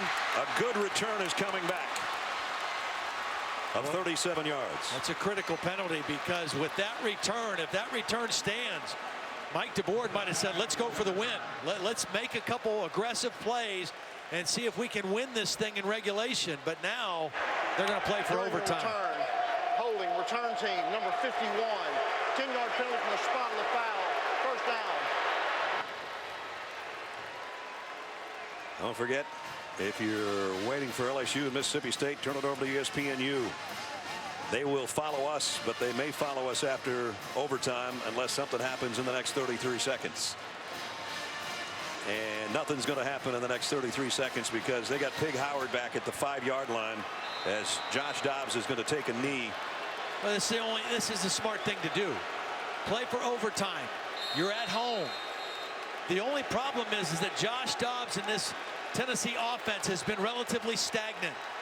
Oklahoma's defense has taken control of the game, and their offense has come alive. And in overtime, Butch Jones in Tennessee needs to figure something out here.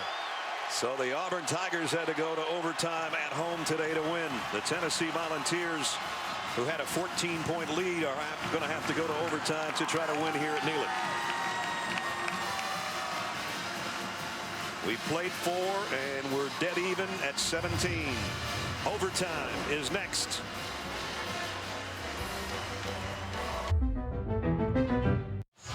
Well, about 10 minutes ago, I don't think we'd be talking about overtime. But 2 great drives by Oklahoma, and that's where we are, 17-17.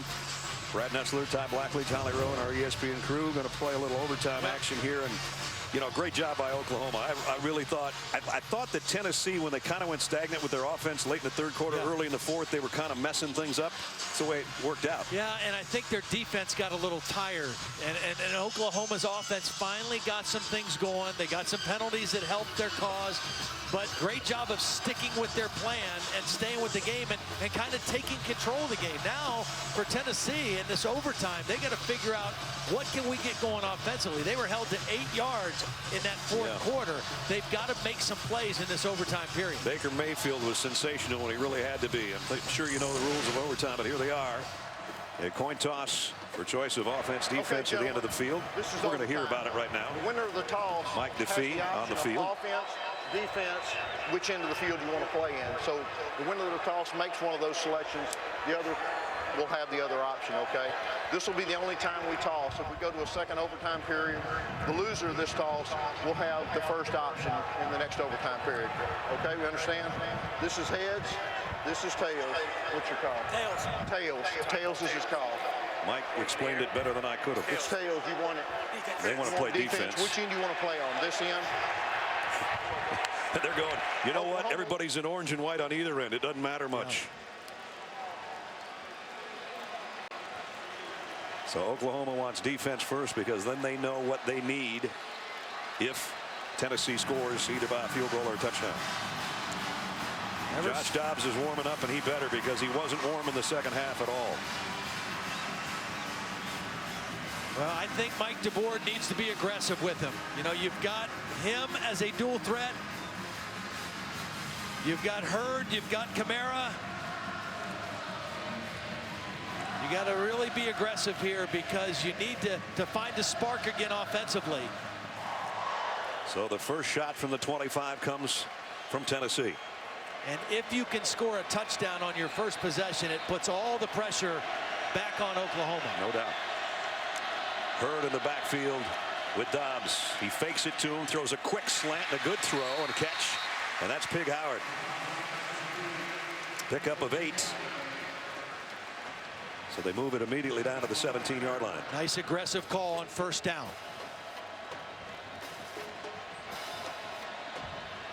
Second down and 2.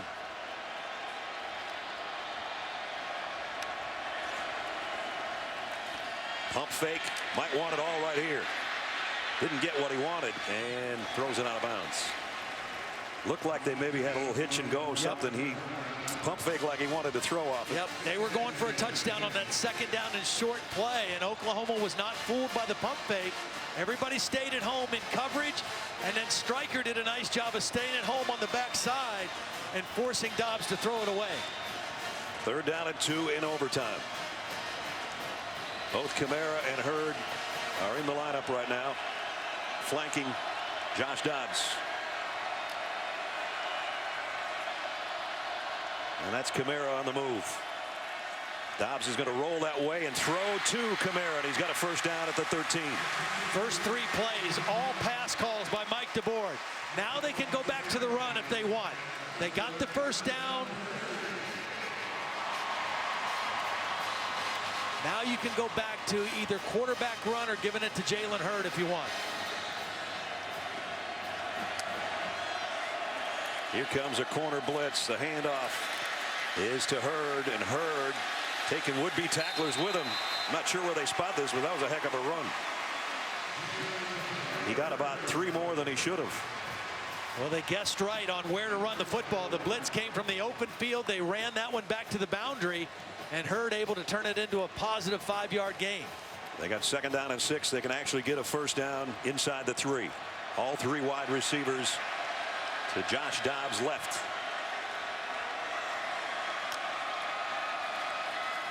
They run it back the other way, and it's Hurd to the corner, and he's in. Touchdown.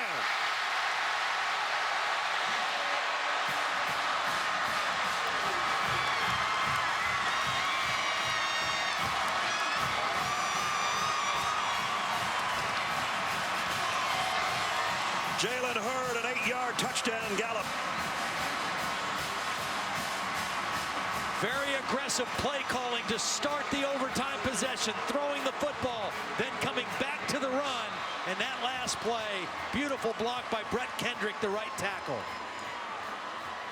Aaron Medley in for the point after. They try to give Tennessee a touchdown lead in OT. He's got it right down the middle. Watch the right tackle, Brett Kendrick. The tight end's going to block down, and the tackle's going to kick out. Tight end down. Watch this kick-out block by the tackle. Kendrick just buries his man, and Hurd is able to step inside and take it to the corner pylon for the touchdown. Ironically enough, it's the second time tonight that Jalen Hurd's gone over the 100 mark in rushing. He was knocked back for a loss in the 4th quarter. No loss on that one. 8 yards for the score. And I remind you, they had 8 yards of offense in the 4th quarter, and they came out in that possession and found their groove again and put the pressure right back on Oklahoma. We said it when overtime started. If you score a touchdown, all the heat's on the opposition. And now it's on the shoulders of Baker Mayfield and Oklahoma. They know they need 7.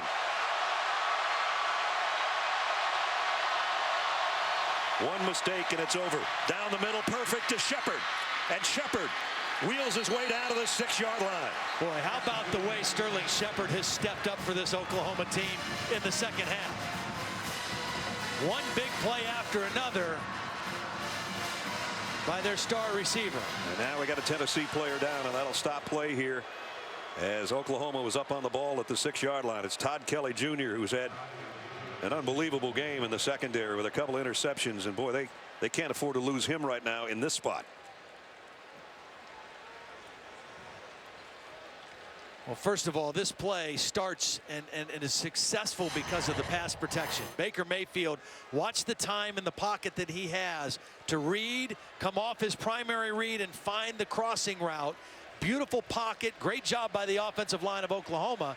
And Baker Mayfield able to get the big first play. I think Todd Kelly and Jalen Reeves may have been hitting each other is yeah, that's definitely what it was. Yeah, two guys trying to bring the wide receiver down, and they got the worst of the deal. Again, Todd was talking about it earlier last week. Todd Kelly was in the hospital for the majority of the week. An infection that he got due to a tonsillectomy the previous week. Spent all week in the hospital on his iPad studying game film, then came out and played last week in the win over Bowling Green. And coaches said most remarkable thing they'd seen. And now one of their leaders on the back end back there is shaken up, and he'll come out. Evan Berry, I think, is going to take his place. And you can see the concern when your head coach is out there with you, walking to the sideline. Meanwhile, for Oklahoma, they've got a 1st and goal at the 6-yard line. Well, we talked about Tennessee needing to be aggressive to start overtime. Oklahoma, same thing. First play, a positive pass yardage play, and now they're right there threatening the Tennessee defense.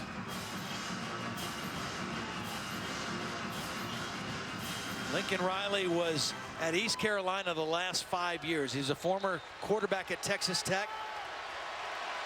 And in the 5 seasons he was at East Carolina, each year they broke a new passing record in school history. So he's used to big numbers and explosive offense. They've had to kind of grind it out tonight. But they're sitting here at 1st and goal in their first overtime possession. From the 6 of Tennessee. Mayfield, both his tailbacks in there with him. And it's Pirine. Inside the 5, still fighting, got to the 4. I think that's it, though. It'll be 2nd and goal at the 4-yard line.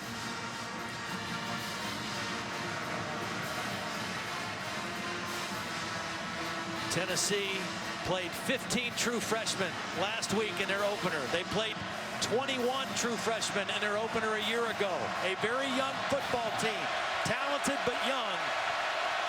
Can they make a play here? All the receivers to Mayfield's left. He's looking that way, fires a crossing route. It's too high for D.D. Westbrook, and it's 3rd and goal. Again, good protection for Mayfield. Just a little high on the throw, but he had a nice pocket to work with. They've got 2 downs to go 4 yards. Nobody has left Neyland Stadium. Whether you're in Tennessee orange or crimson and cream. 3rd and goal just outside the 4.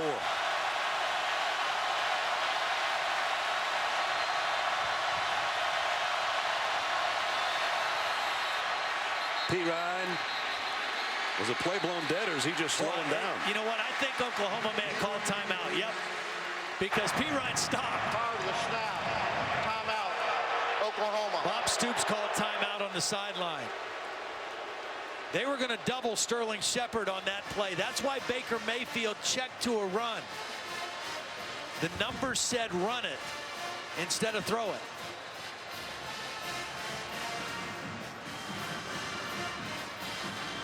This crowd takes a quick breath. They'll be in full voice here when Oklahoma comes out of this timeout.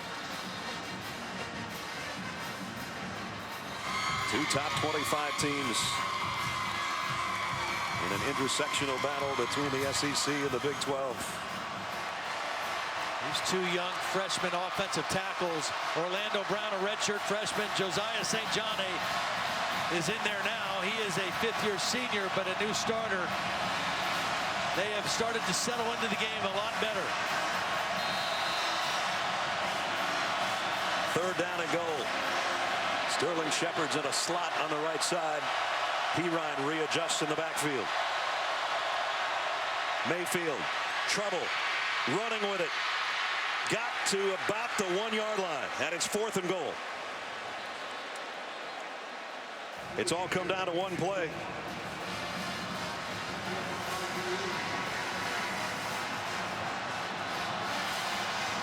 One play. You'll know in a minute if Tennessee can hold them. You'll hear a roar like you've never heard so far in this early season. A lot of times in this situation, you see a pick-type play. Watch for Pirine going out in the flat, and the receivers coming in. Mayfield waiting on the snap. Keeps it himself. He's in. Touchdown. What a gutsy quarterback he's been in the 4th quarter and overtime. When you run the quarterback, you gain an extra blocker. Pirine carries out the fake and then gets a key block on the edge for the quarterback keeper.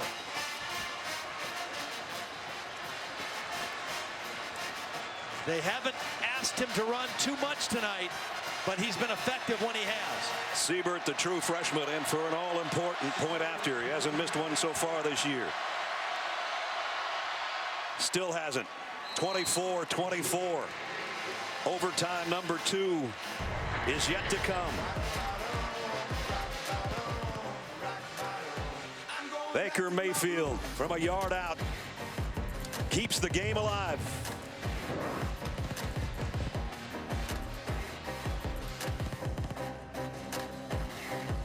To our second overtime in Knoxville.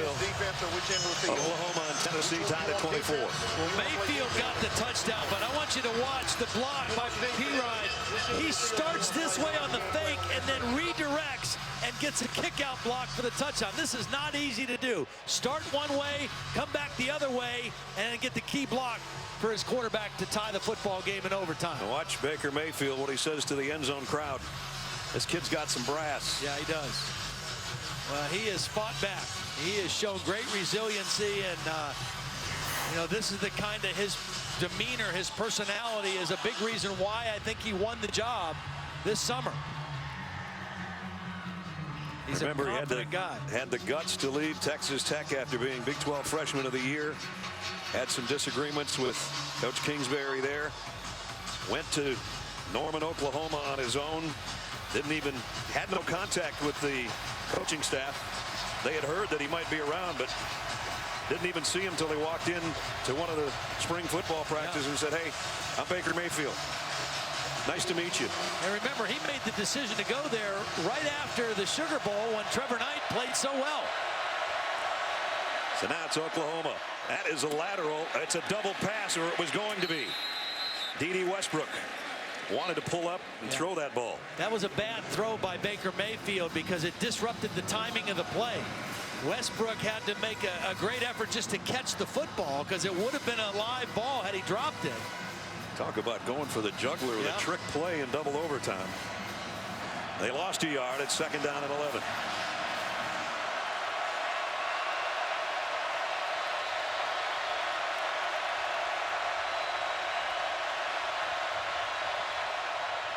Pirine broke one tackle, got away from a second. Bulls his way for 7 yards, maybe 8. Now, we talked about the young guys on the inside of this defense for Tennessee. Trying to rotate guys in and keep them fresh, but they're missing some guys. Big 3rd down. Mayfield's got a guy wide open. It's Shepard. Sterling Shepard. He dives in. Did he get to the end zone, or did he step out of bounds? He's in. Touchdown.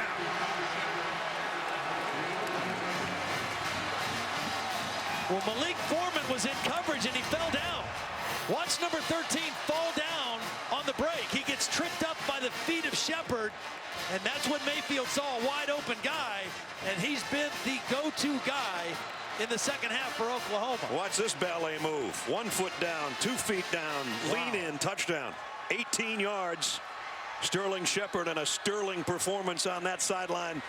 And Mayfield firing up that Sooner crowd that was down on that end and that corner of the end zone.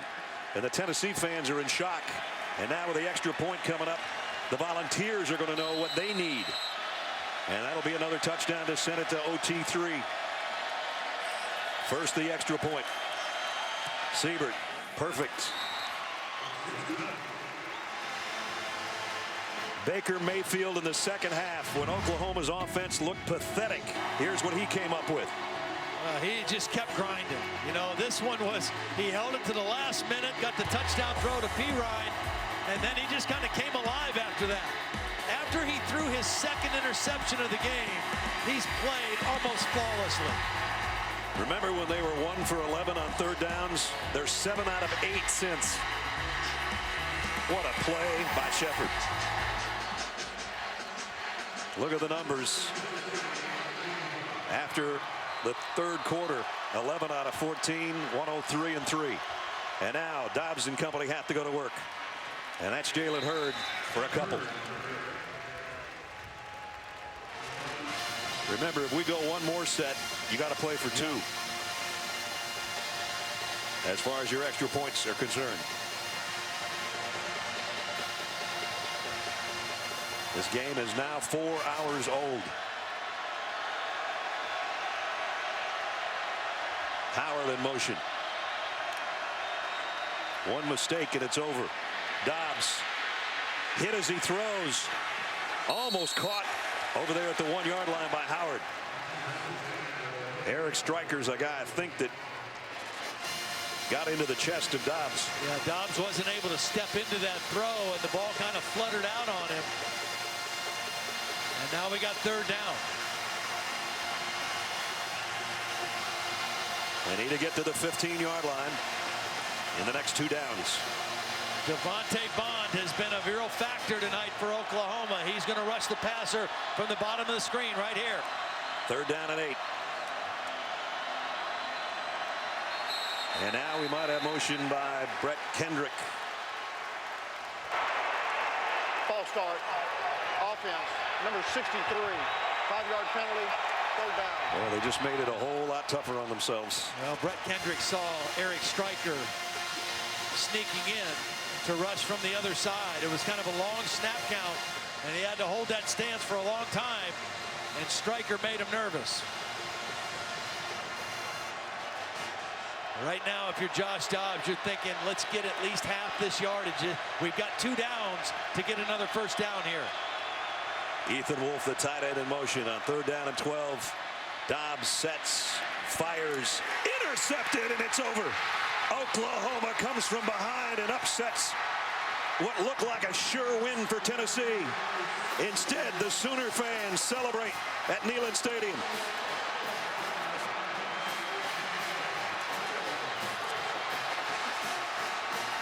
Zach Sanchez, as he did 6 times a year ago, steps in front of an opponent quarterback's pass and ends the game. Amazing comeback by Oklahoma. Well, a great play by Sanchez, but I think Josh Dobbs tried to get it all in one play. Instead of looking underneath to Ethan Wolf, he forced a ball in there, and Sanchez came right underneath the throw for the interception. That was a hard throw. If he throws underneath to Ethan Wolf, maybe he has another shot at 4th down. The largest home lead ever for the Tennessee Volunteers to let get away. And the Sooners go to 2-0. Tennessee's 1-1. For Todd Blackledge and Holly Rowe, Brad Nessler saying so long as we send it to Starkville and Dave Patch and Brian Greasy.